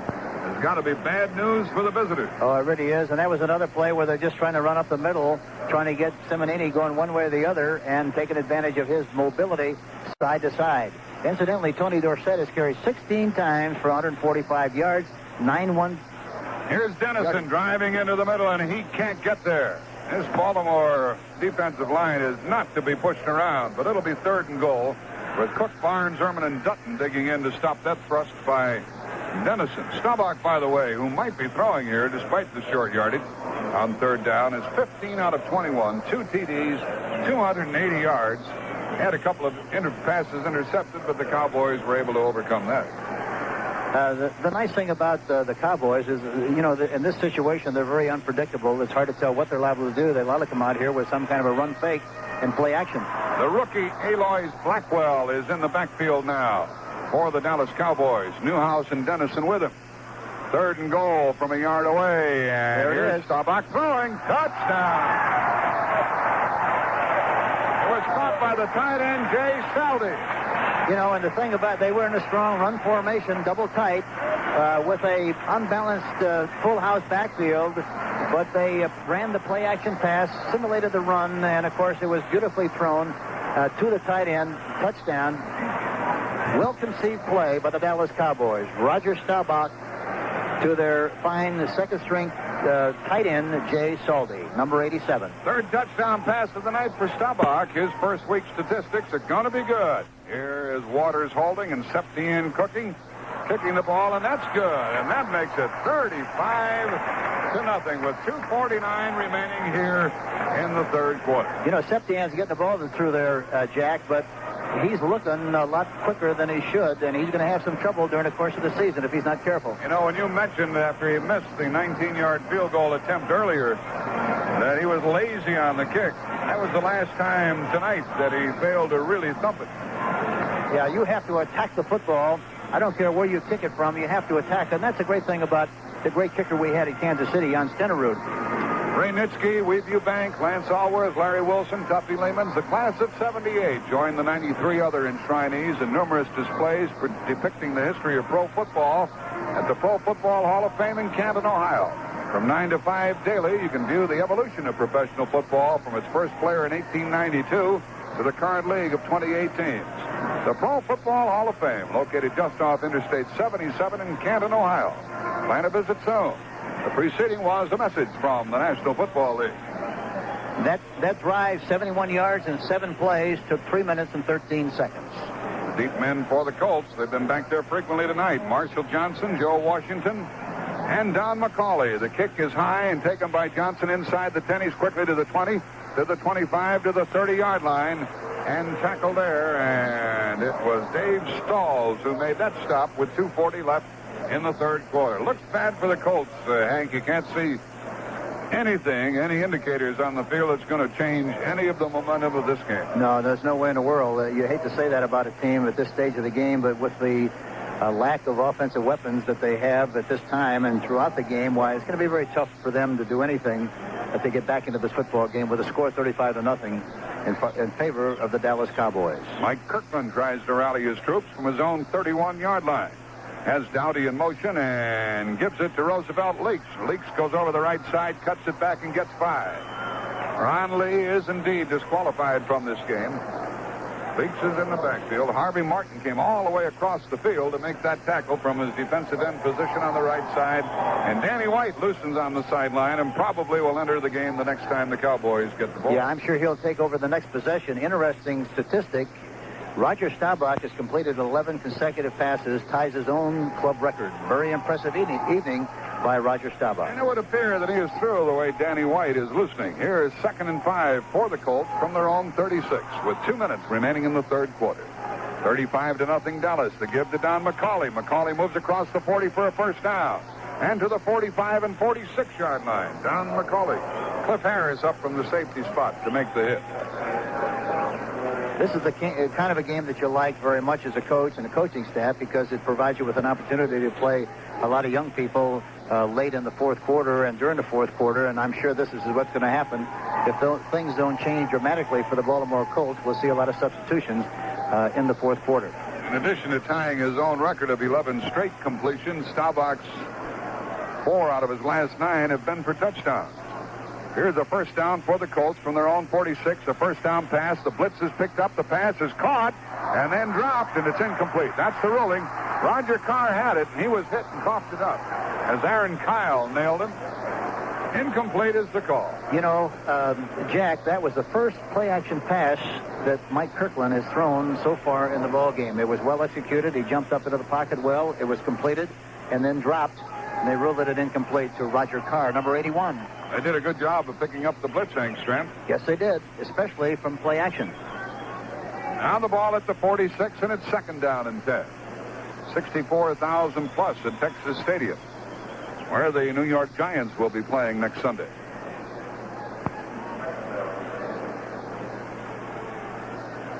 Here is the 2nd down call by Kirkland. Cowboys mixing it up front. Here's the running play with McCauley going over the right side. Leaks, the fullback, couldn't clear the way for him. And McCauley is tackled very close to the line of scrimmage. He gained only a yard. It'll be 3rd and 9. It's not much fun being a quarterback when you're down 35-0, especially if you're a young quarterback and participating in the first game. And the offensive line of the Colts is being manhandled pretty well right now. Yeah, they are. Really are.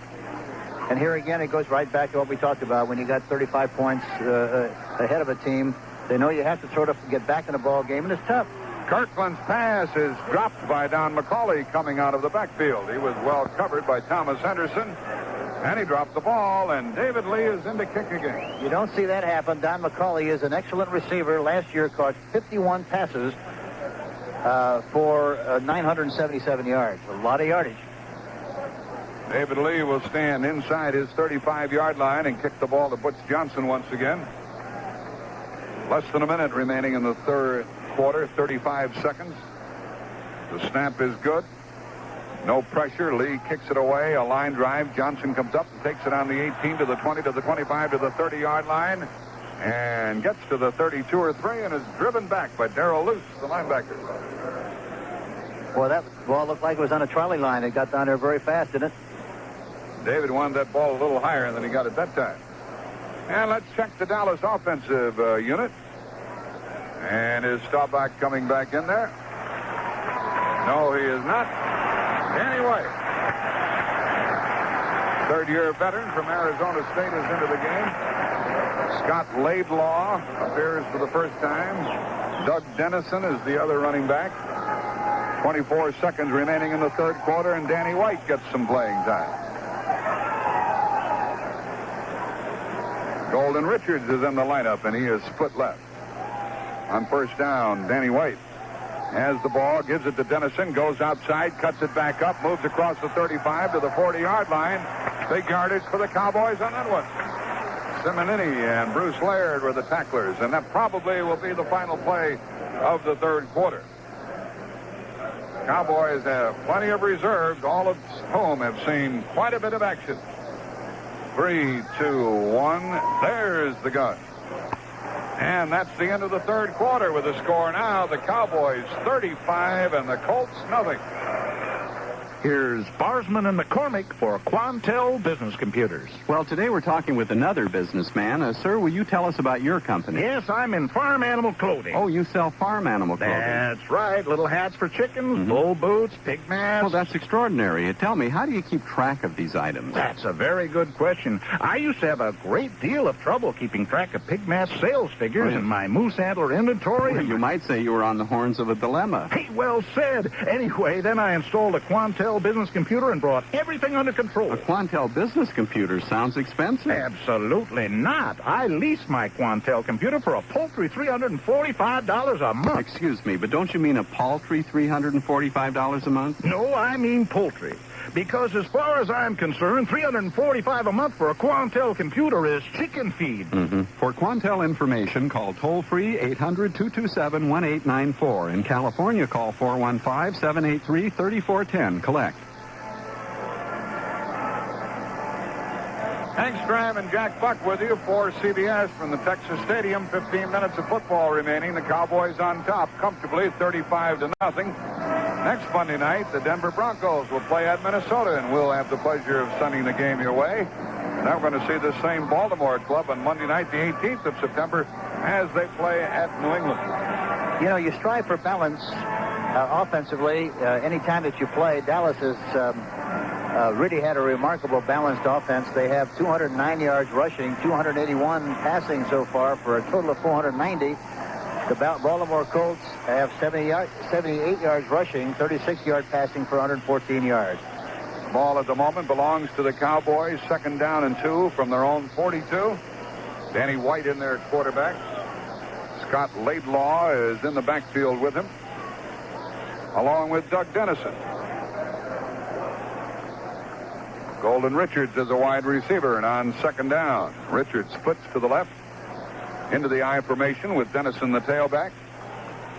White with a long count, gives it to the up man, the fullback Laidlaw, and he drives for what is apparently a first down shy of the 45-yard line, with Laird and Joe Ehrman making the tackle. And the Baltimore defensive unit has spent too much time on the playing field. I directed some attention early in the game about the fact that Tom Landry was concerned about his running game during the preseason. In fact, they went into the Houston Oilers game with the idea that they would not worry about the passing, but just try to work in the running game. I think from this stage of the game on in the fourth quarter, you'll see them try to run the ball an awful lot and not put the ball in the air too much. It is a first down at the 44-yard line of the Cowboys. And they use a wing formation, a slot formation to the left. And White gives to Doug Dennison. Went deep, cut it back up, got to the line of scrimmage, and gained only 2 yards on the play. And the middle linebacker, Simonini, who is annually one of the leading tacklers, made the hit. He was helped out by Lloyd Mumford, the cornerback. 14 minutes left. Rayfield Wright, the great tackle in yesteryear for the Dallas Cowboys, and still playing some. He's playing right tackle at this time. He's had some problems with his knee. He's a 12-year pro, 33 years old, from Fort Valley State. But he's in there playing right tackle right now for Andy Fedrick. 2nd down and 8. Oldham comes into the defensive backfield for the Colts with the middle linebacker Simonini out of there. And on 2nd and 8, Danny White hands off to Dennison on a draw play. He goes across midfield, and he is very close to a first down. Doug Dennison with a good carry. And Sanders Shiver, the linebacker, finally stopped him. Let's see where they mark it with regard to a first down. It appears to be a couple of inches short, making it 3rd down. That's what it is at the 46 of Baltimore.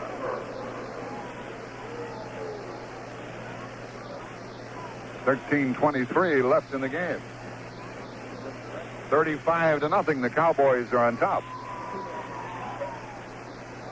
Two tight ends are in there, Dupree and Salvi, as the Cowboys try to get the first down. Laidlaw and Dennison are in the backfield. Danny White at quarterback sneaks it. He's big enough to get the short yardage needed, and he did, to the 45-yard line of Baltimore. You know, they've made some changes offensively, Dallas has, in their skill positions. The running backs and receivers.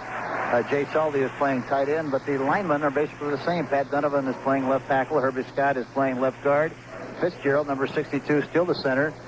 Burton Lawless is playing right guard, and, of course, the only change is Rayfield Wright. Of course, he's played so long that it's not much of a change. The ball at the 45-yard line of Baltimore. First down for the Dallas Cowboys. 12:37 remaining in the contest. And the clock moving as Danny White gets under center. They run out of the I formation. The give is to the tailback Dennison. He blew it right up the middle, and he caught Baltimore in a stunning situation and picked up a quick 4 yards on the play.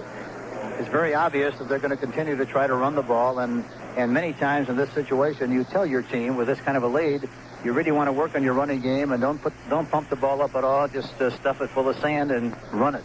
Total yards now in the game. Dallas 494. Baltimore 113. So the Cowboys will go over the 500 yards ere long. You know, consistently, year in and year out, they're 1 or 2 in total offense, and they're going to start the season in the National Football League and the National Conference, again, being the #1 team offensively. First I'm sure down. the same way defensively. First down at the Baltimore 41. And the fake to Dennison, and the pass out here to Golden Richards. He was all alone out there, had no blocking, caught the ball, was knocked down immediately. Picked up a couple of yards, and Darrell Luce got to him in a big hurry. 11:30 remaining in the game. Mike Hegman, is a fine young linebacker for the Dallas team, and they like him very much. It's amazing what depth they have. I'm talking about, of course, the Dallas defense. I shouldn't be because they're on offense, but I happen to think about his name because they like him very much. They can run some people in there, Hank. Here is 3rd down and 4 for the Cowboys. And into the shotgun goes Danny White. This will be his second pass attempt. No, it's an inside handoff to Pearson. Pearson going around the left side, breaks it for a first down, but there's a flag as Drew Pearson was tackled at the 30-yard line of Baltimore. And it looks like that play might come back. We have a holding call against the Cowboys, stopping the clock with 10:51 remaining in the game. They can come at you in so many different ways out of these Dallas offensive formations. Yes, they shift, and of course I mentioned earlier they shift and create formations, utilize the man in motion. And I mentioned earlier they really haven't shown a lot of the tendencies that they've expressed in other games. Holding. There's the sign by the official. It was Herbert Scott, the offensive guard, who was holding on that inside handoff to Drew Pearson, bringing the ball back, making it 3rd down. And they're trying to break some tendencies. Normally from the spread formation, they're going to pass the ball. That time they ran it, and they want to make sure other teams see that they will also run from the spread along with throwing the football. They're back in the spread formation again, which goes back to the basic rule of 3rd and 4 plus. They'll get into the spread. 3rd down and 9 now from the 44 of Baltimore. Danny White back to throw. Screens it out here, and it is caught by Pearson. Chased from behind. He gets away, and he's blasted out of bounds. And he has a first down. You know, it's amazing. Sanders Shivers got to him, but not until the Cowboys picked up another first down, and they're not sitting on the ball at all. It's amazing. It's amazing how often they throw the ball, they get the ball to Preston Pearson from the spread formation. That's who they like to hit, and they consistently get the ball to him. It's just remarkable. It's 35-0 now. There's been no scoring here in the 3rd quarter. The score was 21-0 at the half in favor of the Cowboys. They've added 2 TDs. They're on their way again. Ball is at the Baltimore 35 with a first down. White and company come out. Laidlaw is the up back, the fullback in the I. Dennison is the tailback. They run out of the I formation. And here's Danny White giving to Dennison, who changes direction, tries to get outside, and cannot do it. He was chased by the corner, the safety man, Bruce Laird, who then got the help he needed from the linebacker, Darrell Luce, to make the hit on Dennison. Dennison, about whom we've been talking quite a bit. Here's Danny White with a give to Laidlaw. He was hit, stopped, fumbled, recovered it himself. Boy, he ran into a stone wall that time. The left side, Cook and Barnes up front for Baltimore. It is 4th down, and Septien comes in to try to add some more points for the Cowboys.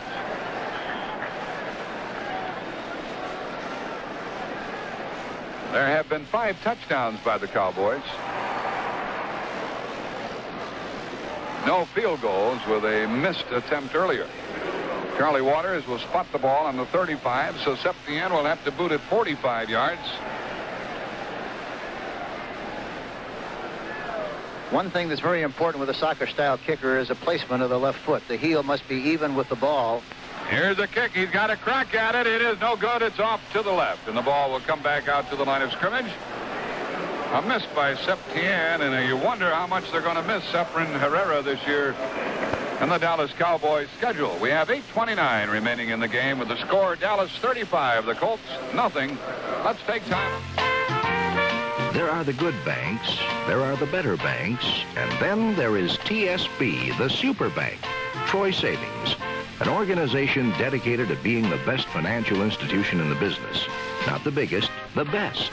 Offering super certificates of deposit and passbook savings, all paying the highest interest rate permitted under current regulations. Super mortgage and home improvement loans. Super all-free checking accounts with overdraft privileges available. Super locations, not umpteen hundred, but centrally located offices with drive-up facilities. Super convenient banking hours with all offices open Friday evenings and Saturday mornings. And most importantly, super service from super people. Experienced, friendly, interested, and professional people. Yes, there are a lot of banks, but this is a lot of bank. TSB, the super bank, Troy Savings. Member FDIC, an equal housing lender.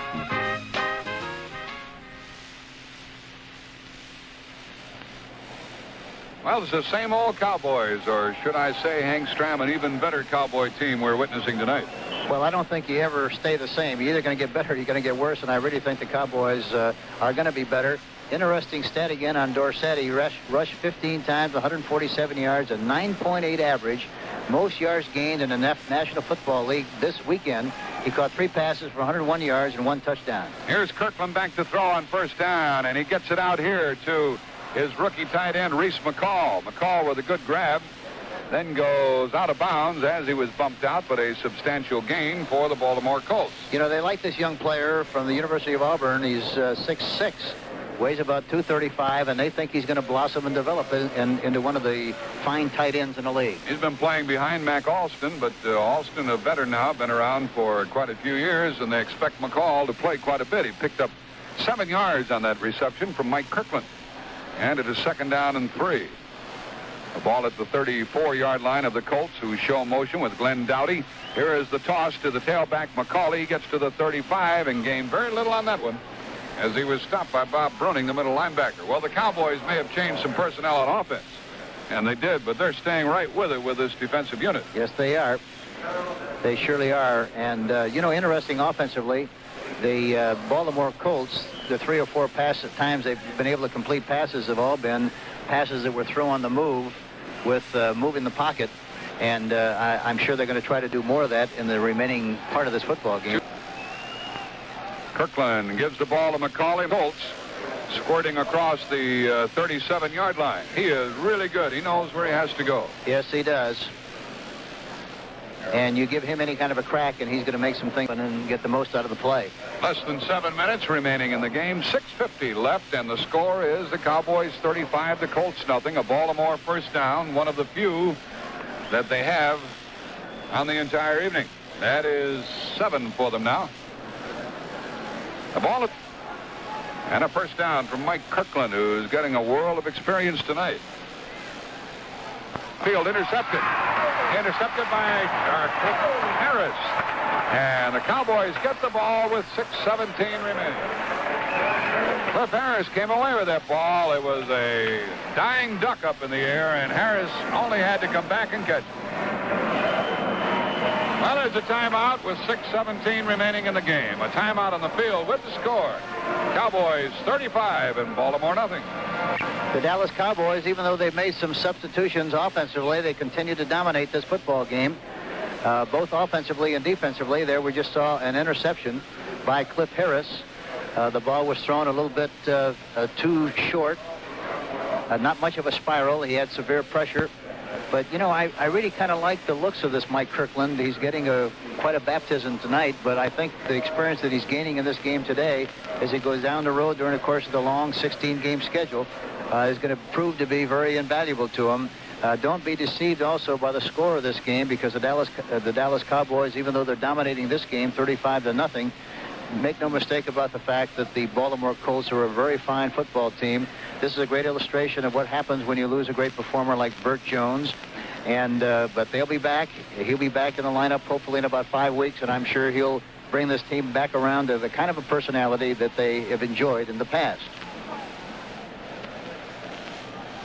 One of the advantages of a long season, and this is going to be a long one for all of the teams, 16 games in the regular season, is that Baltimore, without a guy like Burt Jones, can lose 2 or 3 games early and still have ample time to come back and win their division. Yes, they can survive it. It's not like the situation we had in New Orleans where we lost our great quarterback, Archie Manning. He only played 9 games for us in 28 games the last 2 years, and it really hurts you tremendously.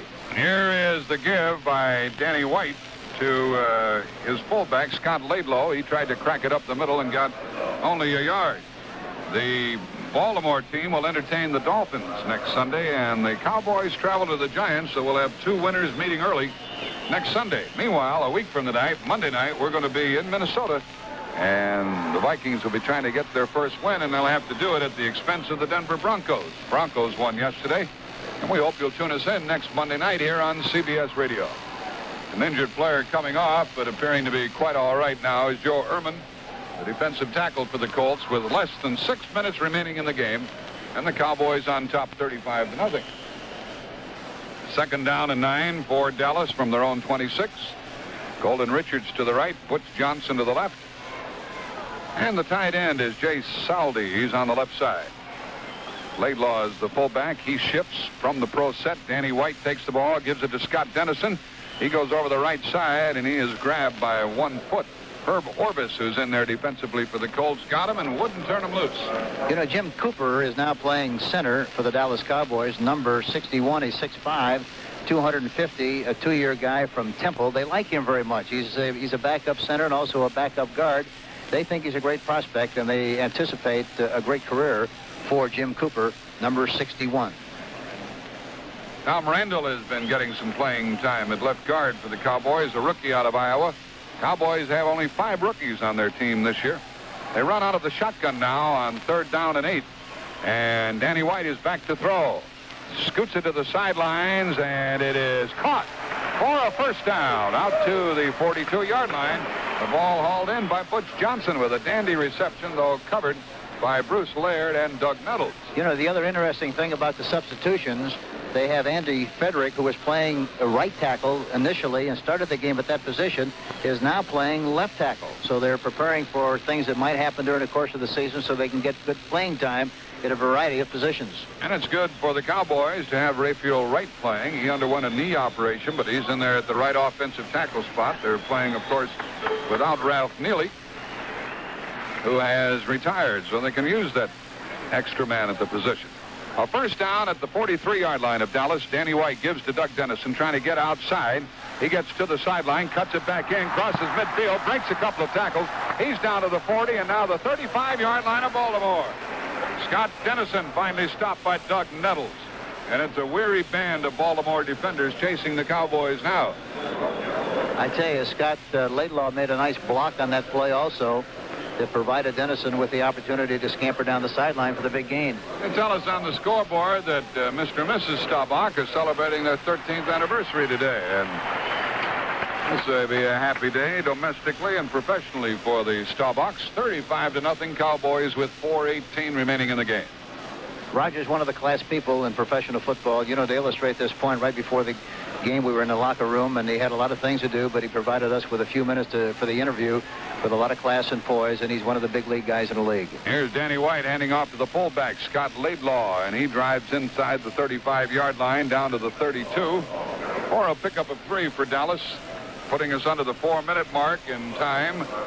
Score remains 35-0 Dallas. They were ahead 21-0 at the half. And some of the 64,000 have departed Texas Stadium, thoroughly convinced that their home club has the victory under their belts, and it'll be a long trip home for Baltimore. 2nd down and 7. Danny White out of the I formation now has Alois Blackwell in the backfield, and he hands the ball to Laidlaw, goes over the left side for a couple of yards. Dallas not really playing wide open football now, sitting on it, running the clock down, and doing a good job of that. The ball's to the 30 of Baltimore, 3rd and 5. I'm sure everybody's aware of the fact that the plays are sent in from the sideline. Tom Landry and his fine staff sent in every play. And, you know, the advantage of that, Jack, is the fact that once you call the play, your whole coaching staff is aware of what's coming. They can look at the point of attack. They can look at the backside, and they're fully aware of what's happened on every play. Here's 3rd and 5, and a wobbly pass by Danny White, which had been deflected, was almost intercepted by Doug Nettles. He couldn't hang on to it. The ball fell incomplete, and it'll be 4th down. They bring in Septien, and I'm sure one of the reasons they're doing it here is to try to determine his kicking range in game situations. Raphael is a very emotional young fella, and it's important for him to, I think, get off to a good start and kick one of these field goals for Dallas, because there's going to be emotional strain on him if he doesn't succeed. This will be a 48-yard attempt. Charlie Waters will get it down, handle the low snap. Septien boots it. It's got a chance. It's good. 4 points for Dallas. It's 38-0. That's a great play, a great kick for Raphael. Very important kick for him. But here again, it's an illustration of the kind of range he has. He's got a strong leg. He missed from 19 yards. He missed from 45 yards out, and he hit one for 48. And now with the score, Dallas 38 and the Colts nothing. Let's take time out. There's a time and place for everything. The time to make a great deal on a new car is now, and the place is at your Buick dealers. Talk to him about a 1978 Riviera, for example. Tell him sure you like the luxury, but what you're really interested in right now is the price. Then watch him sharpen his pencil. Buick Riviera. Yes, you can. Right now at your Buick dealers. Yes, you can. Yes, you can.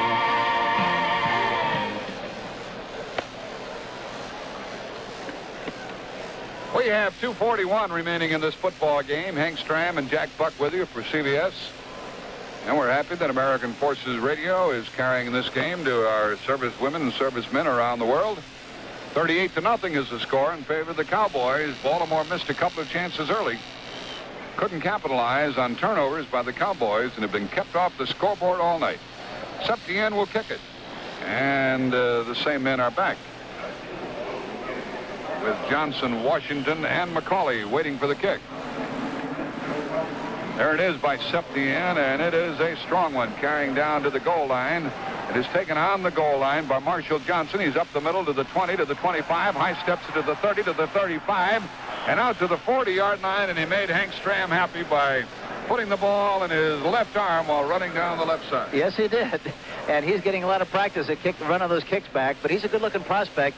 And let me say again that I don't think the fans around the country should be deceived by what the score is here tonight, 38-0. The Colts are still a very good football team, and I think they'll prove that when they get their people back. But, you know, it's typical, as I mentioned earlier, that it's very difficult to operate efficiently against a great team like the Dallas Cowboys when you're not at full strength.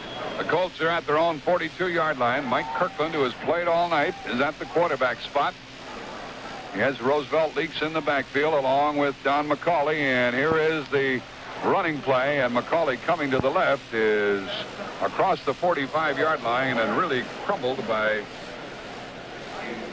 Huther, the linebacker, and Randy Hughes. That was Roosevelt Leaks carrying the ball, and Don McCauley blocking for him. Got out to the 49-yard line, and it'll be 2nd down and 3. Now we'll have the 2-minute warning before we have any further action. The whistle sounds, and the 2-minute warning will be given to both benches.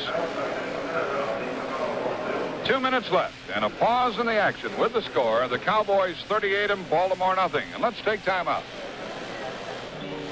The day is done. Coming home. It's time to let it go. It's the moment to unwind. So just say bud. And pour the king of beers and settle back and please yourself. No matter what you do, no matter when or where, you know a glass of bud is like an easy chair. When you say Budweiser, you said it all.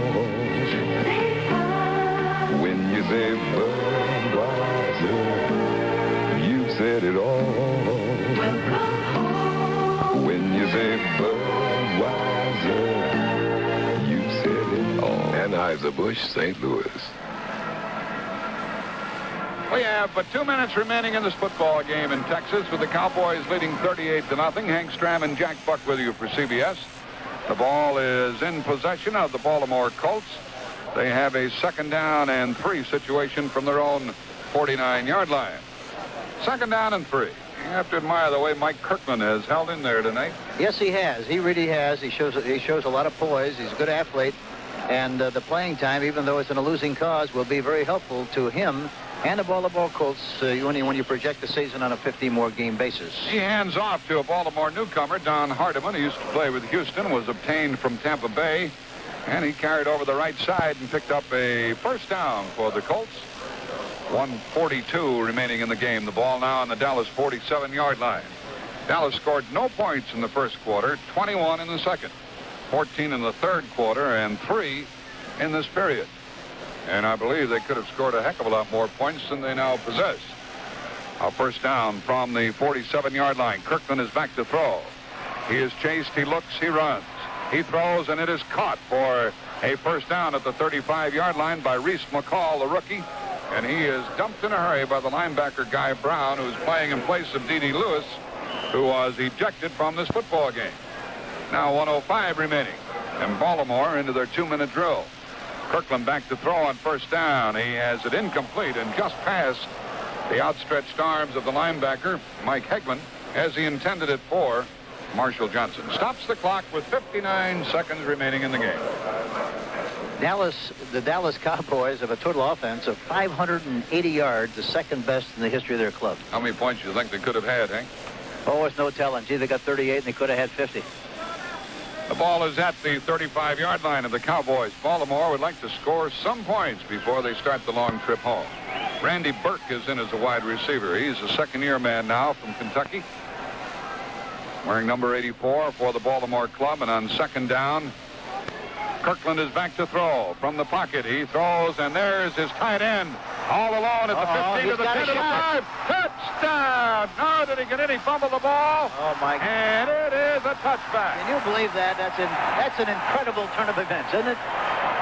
Kirkland threw the ball on the money to his tight end, Reese McCall, who was all alone outside the 10. He caught it. He was hit inside the 5, struggled into the end zone, crossed the goal line, but did not have the ball when he crossed the goal line. It was recovered in the end zone by the linebacker, Mike Hegman, and it is a touchback. It's typical of what happens if you make the reception and don't put the ball away very firmly. I think he was very happy about making the touchdown and forgot to take the ball with him. But when things go bad, they really go bad, don't they? And the ball comes out to the 20-yard line. It belongs to the Cowboys with 47 seconds remaining in the game. Had McCall just crossed the goal line with the ball in his possession, it would have been a TD, but he lost it just before he got there. And the Cowboys still have their shutout, 38-0. 47 seconds remaining in the game. Danny White at cornerback, at the quarterback spot. He gives to the up back, Laidlaw, who gained only a yard, and I don't think anybody will be anxious to stop the clock. About one more play, and that'll be it. Fred Cook, number 72, really got good penetration on the play. Almost tore his head off before he got the handoff, but he went over the top and missed. One more play, and that'll be about it. To repeat, Baltimore held the Cowboys scoreless in the first quarter, but trailed 21-0 at the half.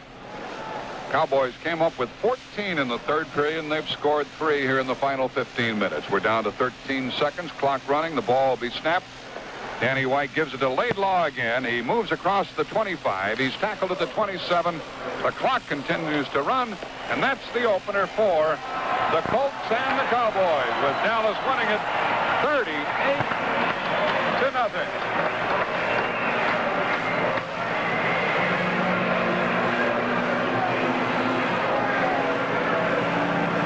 We'll continue with our wrap-up in just a moment. Here's how it went from a scoring standpoint. In the first quarter, it was zip-zip, nothing.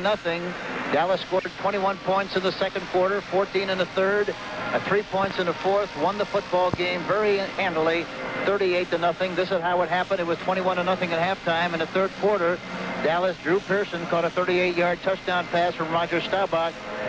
Septien made the kick, and they got 7 more points, 8 plays and 72 yards. In the third quarter, Saldi got a 1-yard pass from Roger Staubach, and Septien made the kick, 71 yards in 7 plays. And then Septien in the fourth quarter kicked a 48-yard field goal that made it 38-0. A very impressive overwhelming win for the Dallas Cowboys. But here again, I mentioned this several times, don't be mistaken or misled by the fact that the Colts got beat like they did tonight. They're a good football team.